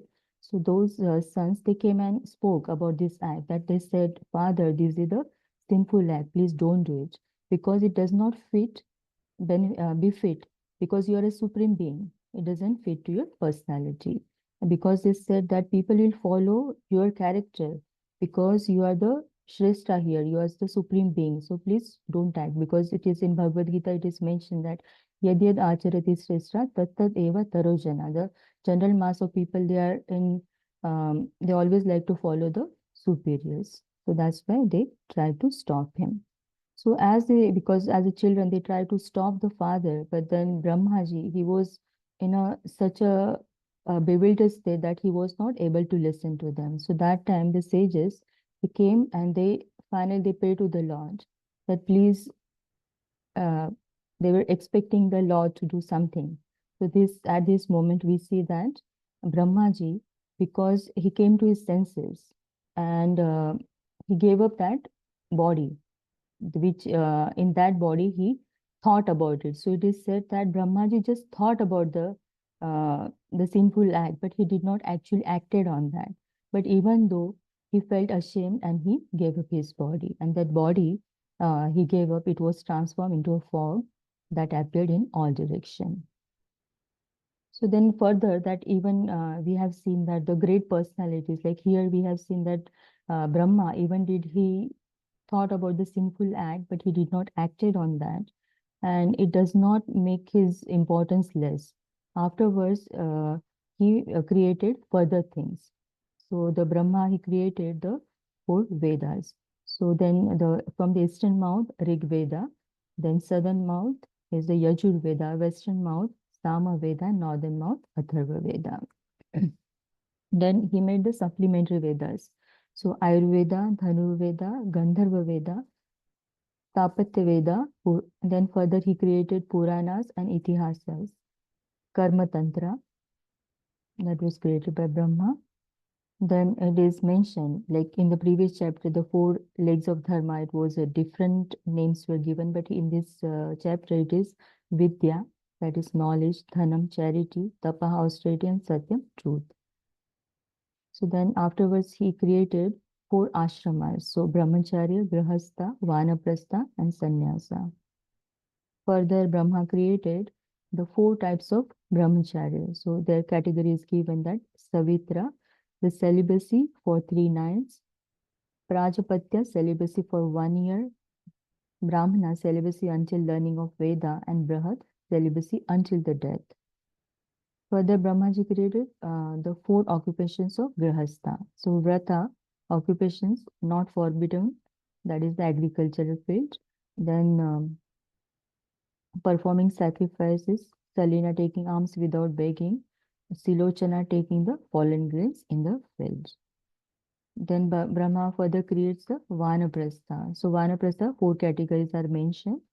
Vaikhanas live on the wild grains. Valakhyas gives up accumulated grain. Audambara lives off what he requires by walking in the direction he sees in the morning. Pena lives off grains of fruits that naturally falls on the ground. Then he further creates the 4 types of sannyasi: Kutichaka, Bahodva, Bahavoda, Hansa, and Nishkriya. Then further he created the arts and science, and then Vedic meters, the Gayatri, Vishrup, Anustrup, Jagati, Pankti, Brahati. Then further Brahma created the audible sounds in Vaikhari. And then Brahmaji finally he faced this problem, the obstacle 5th one, that is the deficiency. So afterwards he felt that even he created all these things, that inner progeny was not created. So he felt very sad about it. So at that moment, the Swambhuva Manu and Shatrupa, they were created from his body.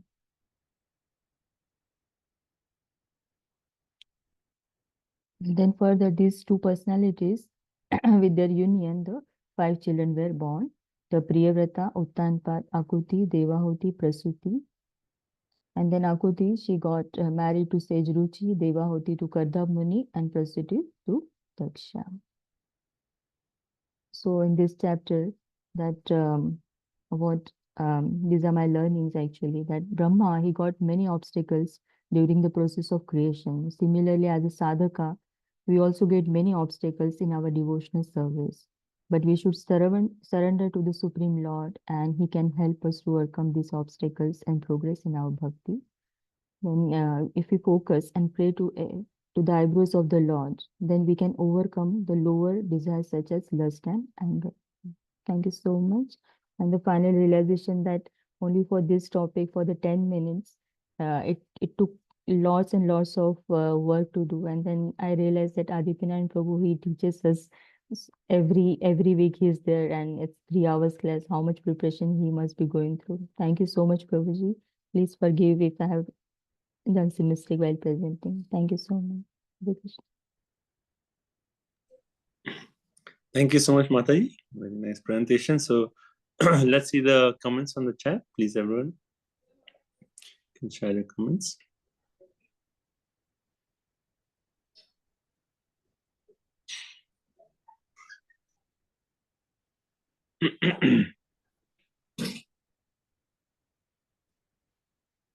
Everyone in the group, please. Yeah. I want to see all the comments come in. So see 2 comments. Please, everyone, share your comments on the group.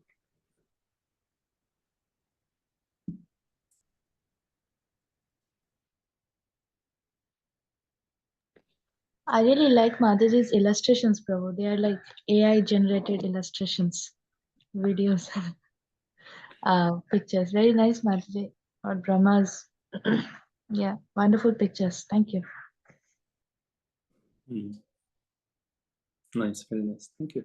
Thank you, everyone, for your comments. So thank you, Mataji. Very nice presentation. I think the way you started off with those 5 Ds, and then throughout the presentation, like one D after another, it really kept the attention of each one of us, like going through each of the 5 Ds, and also your personal realization that imagine Brahma, he's given a task by the Lord himself to create, and he faces so many obstacles. So it's so nice at the end you explain the learning point that even we will face obstacles in the sadhana, but our solution is to surrender unto the Lord, take shelter of the Lord. So thank you. And yes, your presentation, the slides were very nicely prepared, and the flow of the chapter was very nice. And yeah, overall it was very nice summary. Thank you so much, Madhi, for taking all the time and effort. Yeah, I'm like so impressed with all your presentations that you're taking so much time, preparing slides and writing notes and having nice illustrations. That's so inspiring to me that I can actually, improve in my presentations. Thank you so much. Hare Krishna. Okay, so now we'll go on to Vamshi Gopal Prabhu. So what's the time? 7.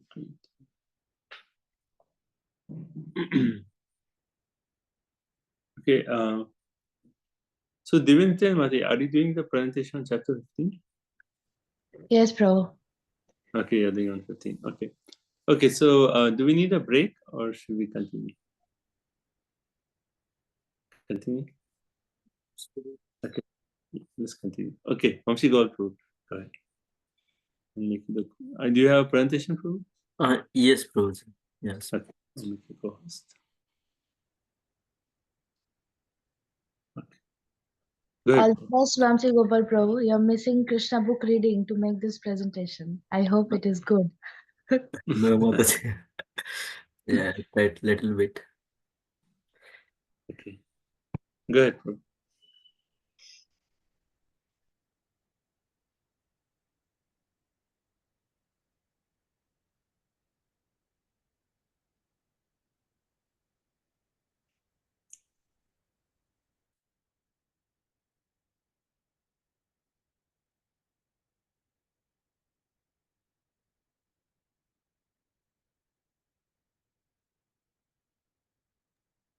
Hare Krishna.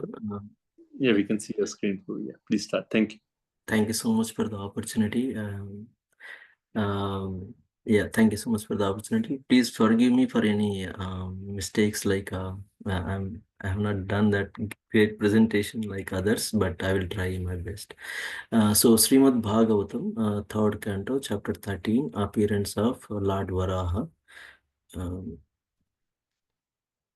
So this one, just to give, Mataji so beautifully explained about chapter 12, but I will put some bullet points and then quickly go over chapter 12 just to have the flow, like the four Kumaras creation, 12 Rudras creation, and how Kumaras they rejected the request of Brahma for progeny creation for a higher purpose, and 12 Rudras were created, and 12 Rudras, 12 Rudranis, and they started the progeny, but they were they were destructing the whole thing, and Brahma, even they were almost to attack the Brahma.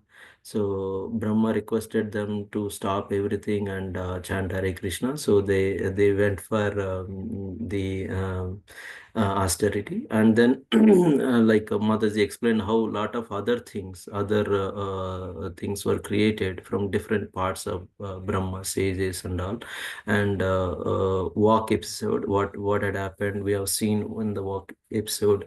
So after this, Brahma was very disappointed in the 5 Ds. So he was not happy, like the progeny was not happening. He was very disappointed, but after that, by the will of the Lord, Swayambhu Manu and Sitarupa were created. So what they have done, what they do after their appearance, we will see in chapter 13. So, chapter 13 overview at 1,000 feet height, like these are the different parts of the chapter 13 that we will be covering. So, the inquiries of Vidura, about the Swayambhu Manu, what he has done, the Manu and Swayambhu Manu and Brahma's conversation. Brahma instructs Swayambhu Manu, and Manu's reply, pastimes of Sweta Varaha, and pastimes of Nila Varaha, prayers by the sages after the appearance of Varaha Dev, and the Lord Varaha returned to his abode, and Palasruti of the chapter. So this one, I will go through each section. 1 to 5, like Vidura's inquiries from says Maitreya. So like we have seen, like Vidura is so beautifully, he has so much laulyam, the eagerness, laulyam to hear Krishna Katha, the nectarian topics of the Supreme Lord. So he always asks so wonderful questions. Even the questions were fully answered, he starts another set of questions. So that we have been saying it. So yeah, also like the glorification of the speaker and the glorification of the hearer. The hearer, like Vidura, before he asks any questions, like Vidura or Parikshit Maharaj, before he asks any questions, he glorifies the speaker, and the speaker glorifies the hearer. So here, like by the inquiry of Vidura, Maitreya was very, very happy to hear all the questions from Vidura, and his ears were standing on end, because he was given the opportunity to speak about the Lord. So here, like one question, like Vidura asked, like what did Swayambhu Manu and Sitarapa did after they appeared? So he asked that question to Maitreya. So why Vidura is interested to hear about Swayambhu Manu and Sitarupa? The answer is like Swayambhu Manu and Sitarupa are great devotees of the Lord. They always engage in the service of the Lord. So here, like Prabhupada writes, the topics of the Supreme Lord are the devotees of the Lord. Will purify us. So, like here, that Lauliam is there in Vidura's enquiries. So here, the greatest goal of hearing from spiritual master with the great labor is to hear about the pure devotees of the Lord who has taken shelter at the lotus feet of the Lord. So says Maitreya, replied upon pleased by gentle and meek Vidura's inquiry, whose lap is used as a pillow for the lotus feet of the Lord. Here we can see, like how Krishna is so pleased with Vidura, and whenever he visits Vidura, and he puts his lotus feet on Vidura's lap. It's so amazing. Like so, as I said, like Vidura, Maitreya says, like he keeps his lap as a pillow for the lotus feet of the Lord. So in this inquiries, Maitreya is so pleased, and his hair stands on end. So this is the conversation. This is blocking. Yeah, conversation between Brahma and Swayambhu Manu. So after their appearance, like Swayambhu Manu, Swayambhu Manu and Sitarupa are very with great humility. They pray to the Brahma, and they ask, like, how can we serve? Please order us how we can serve you within our capacity. Brahma is very much pleased with his son. He prizes his son as an ideal son. We have seen the previous chapter, like how he got frustrated with all the process, like creation of Kumaras and Rudras and all those things. So after this, like Swayambhu Manu and Sitarupa, they were so humble and ready to serve Brahma. So he was very much pleased with that humility. So he gives all his blessings to both of them. You are fully surrendered with no reservation, no envy. So here, like I was going through the class, Aditya Narayana Prabhu said, like they not saying I know better than you, your old school, or so is both of them are very humble and surrender to Lord Brahma. So in that Brahma is very much pleased. Mm, he gives all the blessings to both of them. So here also the relation between father and son should be like Brahma and Manu. When the son is very nice and following the father's instructions, father is 10 times more eager to help the son. So Lord Brahma gives three instructions. After that, Swayambhu Manu requests for instructions. So Lord Brahma gives three instructions. Create progeny, create progeny as glorious as you, like create all of them as glorious as you. Rule the earth very religiously, make all the citizens God consciousness. So give them the opportunity to become God consciousness, rule the earth like that. And also we have seen how the current politicians and things like that, and perform the sacrifices to please the Lord. So these are the three instructions given by Brahma to Swayambhu Manu and Sitarupa. Manu says, I abide by your order, but please so retrieve the earth, which is the residence of all living entities, now merged into the Garbhodaka ocean. So after that instruction, Swayambhu Manu request Brahma, like, please retrieve the earth, which is the residence for all the living entities. Now it's merged. So here, like, Brahma was thinking, I missed that. So Brahma, so here, like Brahma was thinking, like how to retrieve the earth, and he was praying to the Lord, let the Lord come here and help us. He was praying to the Lord, and then the Lord appears.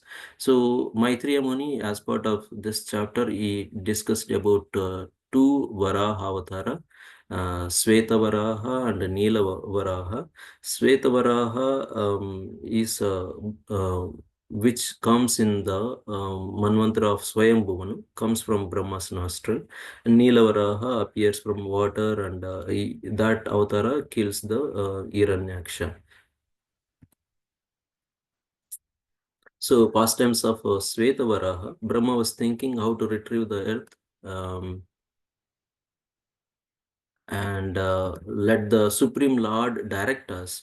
While Brahma was contemplating like this, a small form of boar came out of nostril, and size of not more than the upper portion of a thumb. The Lord Varaha comes in the small form of a boar. His size is like just upper portion of a thumb. Within a moment's time, it grew gigantic in the sky, like a great elephant. And they were all contemplating. So Brahma, along with his sons, were struck with wonder, started speculating about the boar.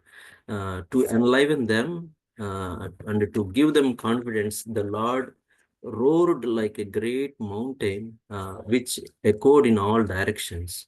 Hearing all the auspicious roar of all the merciful Lord, they understood it's none other than the Supreme Lord came in the form of a boar. All the Janas from different planets like Jana, Tapa, Satyaloka glorified the Lord so much. The Lord was very pleased with their glorification and entered the Garbhodaka ocean to recover the earth, like how an elephant enters into the water. When the Lord enters the water is divided the ocean into two parts. Like when the great elephant enters into the water break into two parts, and the water was praying, please don't break me too, like that. So Yeah, in this way, he searched for the earth and smelled the earth and lifted the earth personally and put it into its orbit. So this one we discussed about Sweta, and this is Neelavaraha that appeared in Saksusaman mantra. Neelavaraha, which appeared from water in Saksusaman mantra. Who killed the Hiranyaksha, the son of Diti. They had an amazing battle. The demon got killed, like how a lion jumps and kills the elephant. This describes the battle between Hiranyaksha and Lord Varaha. So demon's blood just how after killing the demon and lifting the earth, this describes how the Lord cheeks and tongue were becoming reddish, digging the reddish earth. After this battle is over, sages offered great prayers to Lord Varaha. All glories to so this is one of the prayer. All glories to the unconquerable Ajita, enjoyer of all sacrifices. So the Lord Vara's different parts of the body are different parts of the sacrifice, like skin is Vedic means, bodily air is kusha grass, eyes like ghee, like that. So all parts were very nicely explained. I have not included all those parts, but I just kept some of the parts as an example. So the prayers, these are from the prayers of the demigods to the Lord after his appearance. So only you are bound by the devotion. Miscreants cannot see the form, they cannot pursue the Lord. So obeisances to you who are worshipable by universal prayers and Vedic hymns, supreme form of all sacrifices, realized by only one who conquered the mind by bhakti with detachment, supreme spiritual master. With the earth on your task, you appear like an elephant holding a lotus flower with its trunk, huge mountain decorated with the clouds. So the Lord returns to his abode and Palasruti after lifting the earth and putting the earth on its orbit. The Lord returns to his abode, and the Palasruti, like who hears this chapter with the devotion, what Palasruti they will get. The Lord who destroys the material existence of a devotee is very much pleased who hears this pastime with devotion and let others gives this opportunity to hear about this pastime. No blessing is unobtainable when the Lord is pleased with someone. The Lord gives his own abode to unallied devotee. Who other than a non-human could refuse to hear these nectarian topics of the Supreme Lord, who can deliver one from material miseries? From the text 3, hearing the topics of the Lord is a pure devotees and devotee association have the same result, namely the development of devotional service. I have been seeing it in my personal life. Yeah, like associating with the devotees and hearing the nectarian pastimes of the Lord made so much changes in my life. Thank you very much for the opportunity. Please forgive me for any mistakes. I did little attempt to try this. Thank you very much. I know I have not done justice like others. Thank you very much. Hare Krishna. Thank you, Prabhu. Very nice presentation. I see Shridoti have already posted their comments. Please, everyone can post your comments on the chat.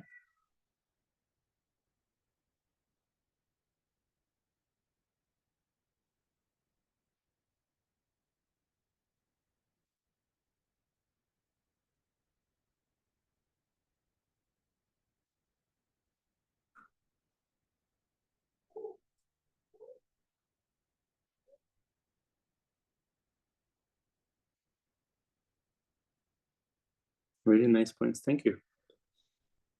Thank you so much for your comments. Thank you so much, Prabhu. Very nice presentation. I think we started off with the connection with the previous chapter, and then the flow was very nice, like how through Subodhini you pointed out these are the sections, and then you went through each section, and in each section you did give an essence of what is the section, the main key points, and also like explaining the prayers to Varahadev, and then later on explaining after Varaha put the earth back, the prayers, and then the Nila Varaha and the Shweta Varaha. And I really like that photo of Shweta Varaha. It's like, never seen that photo, like a murti of Shweta Varaha.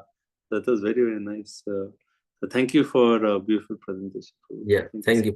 I see a smile on your face after seeing the Shweta Varaha. I've never seen a murti like that, the white Shweta Varaha, the one you showed. Very interesting. Thank you. Okay, so now 3.14 is it? Let's see the time. So we are okay. So Mata, your presentation, Devanita Mata, is 15 minutes. No, Prabhu, it's not going to be 15 minutes. It's going to be 10 minutes max. Okay, okay, so let's do one thing. I will just give a quick, like just 5 minutes overview of the 14, and then you can continue with 15. Right? Is that okay? Yes, Prabhu. Yeah. Because I need the 14, otherwise it cannot go to 15. Okay. Just give a little bit, Prabhu. Okay, so just a quick overview. I'm not going to do the whole thing. But then chapter 14, just to give the flow. So after this entire story of Maitreya Rishi explaining about Shvetavaraha, who appeared in the first Manvantara, and Nilavaraha, who appeared in the sixth Manvantara, then immediately we know about Vidura's inquisitive or how eager he is to hear about Katha. So he doesn't want to allow Maitreya to come back to Swayambhuva Manu. He said, like, you explain about how Nilavara, he actually killed Hiranyaksha. I want to hear more about this fight. Why was the fight? Why did it happen? And please tell me more about this fight. So that actually leads on to the next chapter. And actually next few chapters are just based on that. So as I mentioned the point earlier also, that the flow was just on the Swayambhuva Manu. And then Swayambhuva Manu telling Brahma, please, you do something, lift the earth and I'll continue. So if you see the flow, okay, Varaha, Shweta Varaha appeared, put the earth back, and then the story should continue on Swayambhuva Manu's children, right, which we come to later. But because because Maitreya mentioned about Nila Varaha, and Vidura was inquisitive to know more, then the next few chapters talk about this Nila Varaha, why he killed Hiranyaksha, who is Hiranyaksha. So this chapter is actually explaining who is Hiranyaksha. And then, and because of this question of Vidura, to hear more about the fight between Hiranyaksha and Nilvaraha, that leads to the glorification of not only it goes not only about Nilavaraha, but it also explains about appearance of Lord Narsimhadev, because both of them are related to the appearance of Hiranyaksha and Hiranyakashipu. Okay, so now Vidura asks this question, right? Tell me, I want to know more. And then Maitreya, whenever this is like a standard, Vidura asks a question, Maitreya glorifies the question and says, "Oh, your question is so good. Why? Because it is going to lead to Harikatha. We'll hear about Varaha, we'll hear about Narsimha. It is so wonderful. And just by hearing this, anyone who hears about these avatars will surely get liberation. So your question is wonderful." And he also gives a proof. He says, like, Dhruva, he said, Dhruva heard these topics from Narad Muni. And because he heard from Narad Muni, what was the benediction he got? At the end of his life, when the Vimana appeared, then he actually stepped on death personified and then got onto the Vimana. This is a proof that just by hearing these topics, one can attain, one can conquer death, and one can go back home, back to God. So he gives a proof. And then further the story continues. And then it says, like, okay, how did Hiranyaksha, who is he? How did he appear? So then Maitreya Rishi continues and he tells the story of Diti, right? How Diti, she's the daughter of Daksha, right? So Brahma, then Daksha, and then Daksha's daughter is Diti. So Diti once, it so happened that she was afflicted by Cupid, right? The Cupid was actually torturing her, right? And then she approached her husband and she actually made these following reasons for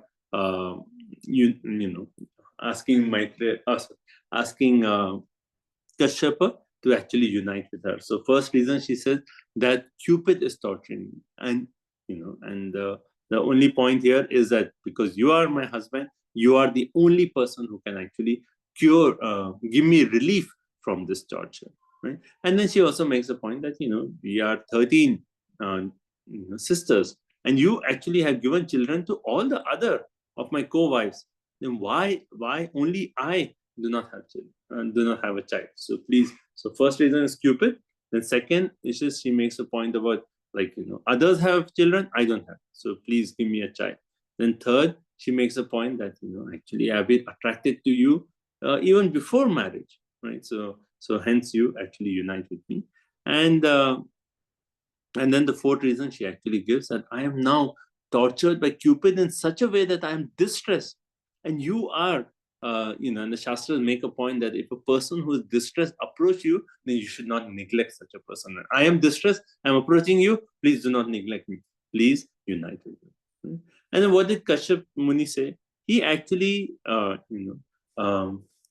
he did not say no, but he actually said, okay, first he knew that time was not right. It was not auspicious to have the union at that time. So how does he pacify his wife, right? We hear this. And so first of all, he glorifies his wife. And he says that, it is only because of the wife one can attain dharma, artha, kama. All these things can be attained only by the benefits of the wife. Right? And the wife is the better half of the husband. So by glorifying Diti, Kashyapa was actually, by the glorification, he was saying that, okay, she is overcome by lust, but if I glorify her by that emotion, then she will listen to what I have to say. So he had to do that part of glorifying Diti. So he glorified her, and he said, because the wife serves the husband in such a nice way in the grahas that the husband cannot repay the wife even in this lifetime or in the next. In that way, he glorified her. Then after that glorification, then Kashyap Muni was thinking, okay, now I have glorified. Now is the platform is set that now Diti will listen to me. Let me tell her why. I'm not denying the union, but I have to tell her why this is not the right time to do it, right? And then he gives different reasons why the union should not happen right now. Right? So the first reason he actually says is he says that this is a time that Lord Shiva, he is actually traveling around, right? So it is not proper to actually have this union at this time because Lord Shiva, he has 3 eyes and nothing can escape from him. So he will see this, and this is actually an offense to Lord Shiva. And we do not want to offend Lord Shiva, who actually gets angry very easily. Right? So that's the first point. And then second, he actually makes a point that Diti may say, actually, Lord Shiva, he's your brother. So within relatives, he will not mind. And then Kashyap Muni makes the point that no, Shiva is actually, he actually sees everyone with an equal vision. Right? So hence, do not neglect, do not offend Lord Shiva. Okay, even Brahmaji follows Lord Shiva. So I'm not denying you, but please wait for one more, and after that we can have union. Right? But Diti was so tortured by Cupid that in spite of the glorification, in spite of these words, she could not restrain herself, and then she caught hold of Kashyap Muni's cloth, and in that way, then Kashyap was obliged, and then he actually bowed down to fate, and he actually united with her in a secular place. So one way, practical lesson from this chapter is we see this conversation between Diti and Kashyapa as a conversation between our mind and our intelligence. Sometimes our mind pulls us so strong as a pulling, and the intelligence comes and says, no, this is not, you shouldn't do this. This is not favorable to our bhakti. And that conversation we see here. And even though Kashyap Muni was defeated, the intelligence was defeated, he actually bowed down to fate and said, okay, I tried my best to convince you. Like the intelligence says, the mind, I tried my best to convince you, but mind, you're so powerful. So for the jiva, the only hope at that moment is to turn to Krishna and say, Krishna, with my intelligence I tried, I cannot do it. Only your potency, your Shakti can save me. So that's one practical lesson. And then after that, Diti, she actually, after the union, then Diti, she actually repented. She actually said that, this is, my action has been wrong. right? So she actually, we see that part of, again, the importance of repentance, that if the mind takes over and we tend to do something which is not favorable to bhakti, then we should repent. By that repent, we are actually purified of that wrongdoing. Then Kashyap actually, he makes the point. He actually says that, everything was wrong in this union. Your mind was polluted, the time was not right, and you did not listen to me, you offended Lord Shiva, everything was wrong. Hence, you will get two sons, and those sons will create havoc in the world. They will torture all living entities. Then Diti actually, uh, yeah. And then after Kashyap Muni continued and said that, but because you repented, you came to me in a right mood after the whole incident, you will be blessed with a grandson who will be a great devotee. And the end of this chapter is Kashyap Muni glorifies the qualities of Prahlad, right, the grandson. He says, like, your benediction will be that Prahlad will be appear in this, from Hiranyakashipu. And he'll be a Mahabhagavata, and he'll be a reservoir of all good qualities, and in that way he'll see the Lord both internally and externally. So benediction. So because of her repentance, then Kashyap Muni said, okay, that your grandson will be a great devotee, and also that Hiranyaksha and Hiranyakashipu will be killed by Vishnu himself. So both those benedictions. So this is how we hear in this chapter that how because of Vidura's question about Nilvaraha and his killing of Hiranyaksha, then the story has gone into Diti's desire of union at the wrong time, and because of which these two sons, Hiranyaksha and Hiranyakashipu, will take birth. So one lesson I already mentioned is that conversation between mind and intelligence. The second lesson we learn from this chapter is that every action we do has a consequence. It's not that, oh, it's okay, nothing will happen. No. Everything we do, there's time, there's place, circumstance, and anything is done wrong, that is always a consequence. And that's what we learn from this chapter. Okay, so I'll stop here. And Devante and Mati, you can continue.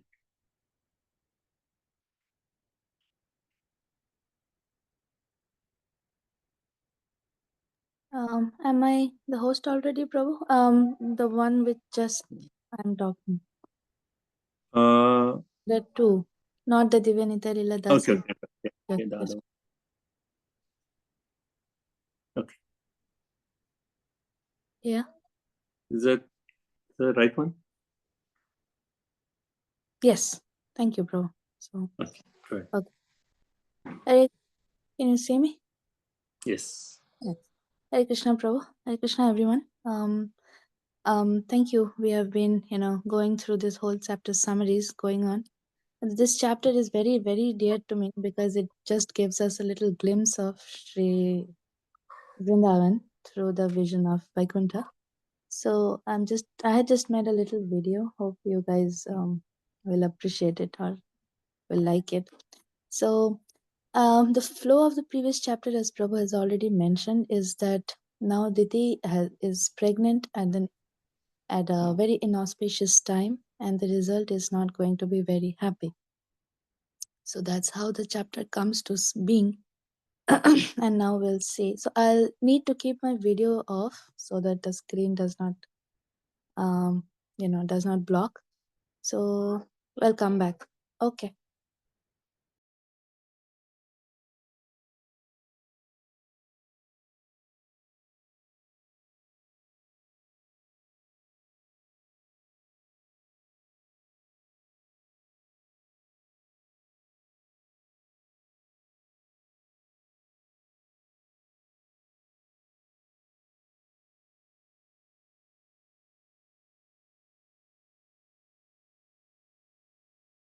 Maharshi Kashyap and Diti knows the reason of the darkness everywhere is because of the womb of Diti, but the demigods are unaware of the darkness everywhere. Maharshi Kashyap and Diti knows the reason of the darkness everywhere is because of the womb of Diti, but the demigods are unaware of the darkness everywhere, and thus they are scared and thought of approaching Lord Brahma. They said to Lord Brahma, "O Lord, why is this all darkness everywhere? We are scared. Please tell us." Then Lord Brahma now narrates them this beautiful pastime of Lord Vishnu, four Kumaras, and Jai and Vijay. The four Kumaras are the sons of Lord Brahma, Sanak, Sanatan, Sanandan, Sanat Kumar. They're just like 5 years old, roaming around wanderlessly, everywhere, unrestricted.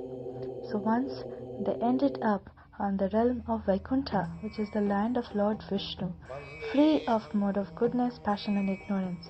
It is made up of pure goodness. It's a most beautiful celestial abode. The residents of this planet looks almost like Lord Vishnu and has the same opulence like the Lord. The ladies looks like the goddess of fortune, always eager to serve the Lord. There are beautiful forests laden with fruits and flowers and meadows everywhere. There are very beautiful birds who sings the glories of the Lord. But they stop. Why? Because they want to hear the buzzing bee. Maybe he's talking about the Lord's past. The ladies of the Vaikuntha planets looks like goddess of fortune and sweeps the floor just to please the Lord. The residents fly in their swan-like beautiful aeroplanes, and they are always singing the glories of the Lord. They're not interested in sense gratification. When the Lord and his consorts sits on the bank of the river, their reflection falls on the water's surface. They look so beautiful. The Lord is always glorified by the residents of the Vaikuntha planet.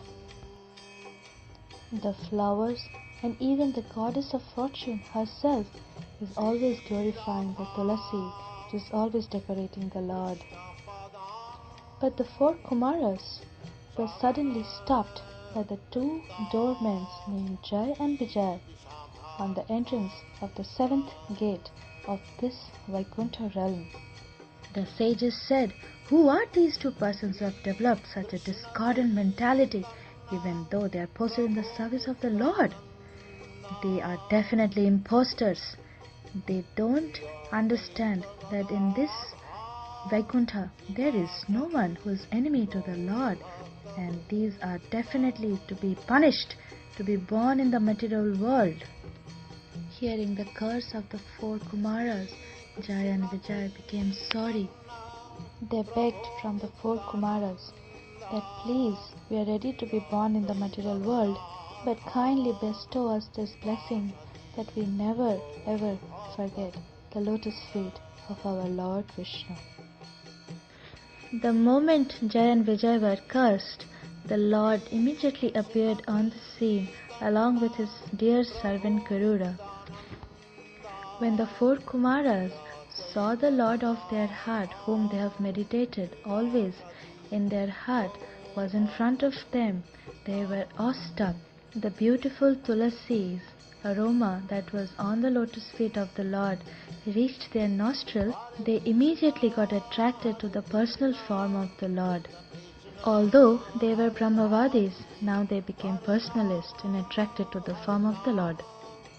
The four Kumaras, with their folded hands, prayed to the Lord, saying, "We have made a grave mistake, O Lord.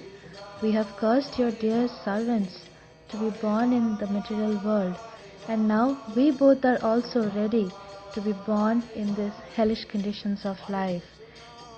Because for now we are in love with you, and we are happy to serve you at any place in the world. We pay you our humble obeisances."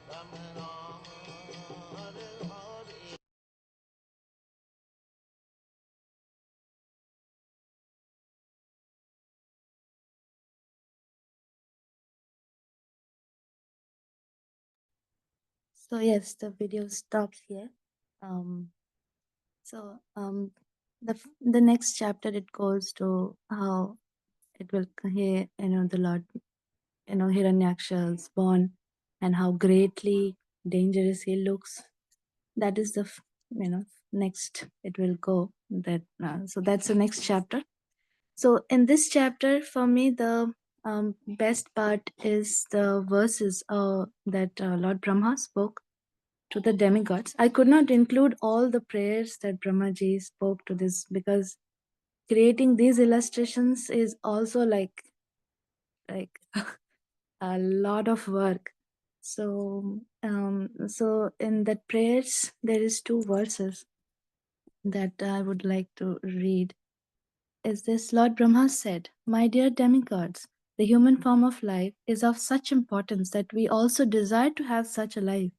For in the human form one can attain great perfection and religious truth and knowledge. If one in this human form of life does not understand the Supreme Personality of Godhead and his abode, it is to be understood that he is very much affected by the influence of external nature." And the verse 25 says, "Persons whose bodily features change in ecstasy, who breathe heavily and perspire due to hearing the glories of the Lord, are promoted to the kingdom of God, even though they do not care for meditation and other austerities. The kingdom of God is above the material universes, is desired by Brahma and other demigods." So these two verses are very beautiful for me because this text tells me about Mahaprabhu's associates. They did not do any meditation. They did not do any austerities. They just ecstatically jumping and rolling. Srivas Thakur, just hearing one even wrong interpretation by Devananda Pandit, could roll on the ground. Wrong interpretation of Srimad Bhagavatam could roll on the ground because they have utmost love it for the Lord. So, and they are definitely the eternal siddhas. And we will also, if we can follow, even like when Srinivas Acharya used to walk on the streets of Bana Vishnupur, the land who was once ruled by a dacoit king, just by looking at Srinivas Acharya, people used to roll and cry out Krishna's name. So they did not do any tapasya, they did not do any austerities, but they definitely are with Mahaprabhu. So that's how these are the prayers that Lord Brahma said, that I want to be born as a human, and he of course becomes the great Haridas Thakur. So okay, so that's all I wanted to say. Thank you very much. Hare Krishna. Thank you so much, Mati. I already see some wonderful comments on the chat. So it's just such a beautiful presentation of video. Like, I'm sure it took you so much time to find like every image, and then 3D like generating them through AI. But you actually put them together so nicely. And also like, having that, as soon as you talk of spiritual world and Prabhupada Kirtan starting, that connection was so nice. It's like really Prabhupada's Kirtan will take us back home, back to God. It's so wonderful. I was saying, Mati, you should share this on YouTube and we can put it on our main groups. It's so nice overview of the whole chapter. So thank you so much for such a wonderful presentation and putting, this is like putting our heart into Bhagavatam. You want to spend more time and do some innovative presentations, this is like really like, having that connection with Bhagavatam, going deeper into Bhagavatam, making the study so interesting for each one of us. So thank you so much. I think that Prabhu, that putting Prabhupada, and the moment I just when I played it, it's exactly when the realm of Vaikuntha comes and exactly. Prabhupada's Kartals. Exact moment I was like, perfect. How is this possible? So yes. So only this, Prabhupada's must be, you can get. I could not really create the videos the way because they are like Prabhu $59.99 a month to get those videos to like move as per. I really wanted the birds to flap the wings and but The Karuna Purna Shakti Mata is asking, she asked on the chat, which group are you using? Which software are you using? it's not softwares, Mataji, these are apps. That's why I had to play this whole thing on my phone. There's an AI video and you have to write the correct prompt to be able to create these images. They are all my original images as such. AI generated. Yes. Yeah, AI generated. Okay, so I think that was a nice ending to our overview. So thank you all so much to each one of you for taking so much time preparing the presentation, doing the review. I think every one of you really put your heart and explain this so nicely. I'm like so inspired by your presentations, and I'm getting ideas of how I can improve in my presentation. So thank you to each one of you, and very wonderful. So next week we will not have class because I'll be in Vrindavan again, and then the week after we'll continue. Okay? And now it's a very, very interesting section of the Bhagavatam, especially this next chapter, 25, which we are going to do. So many beautiful, like Prasang, a very, very famous verse in 325, Prasant Satam. Forgetting the famous verse. The Prabhupada often goes, Bhavanti Ritkarna Rasayana Kata Tajjoshal Asu Avavartini Shraddha Ratir Bhakti. All those famous verses are there in this next chapter. So 325 is a very important chapter and very nice. We'll hear of Kapila Dev's teachings to Devavati. So we'll start that. And so next Sunday will be a break. And then after that, we'll continue. So thank you all so much for your association. So nice to have. We are missing all your association, but having this virtual association and seeing you again, we feel that connection. So thank you each one of you for joining. Hare Krishna. Thank you everyone. Manchakalpatarubhyasya kripasindhavyevacha patitanam pavanebhyo vaishnavebhyo namo namaha. Thank you all so much. Hare Krishna. Thank you so much, Prabhuji. Yeah. So just for one presentation, we are putting so much effort, Prabhu. You speak, I was thinking like you speak for 3 hours continuously every Sunday. Yeah, it's not at all easy. Yeah.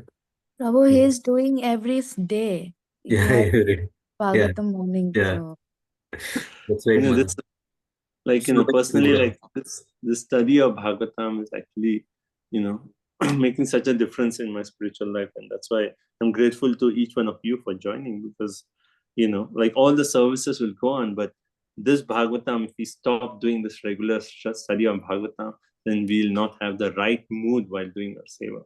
So I'm grateful to each one of you for joining. And, we should somehow or other keep this Bhagavatam study every day. And this course is really helping me. So thank you to each one of you. Hare Krishna. Okay, so thank you all so much. Hare Krishna. Srila Prabhupada ki jai. Yeah. Grantha Srimad Bhagavatam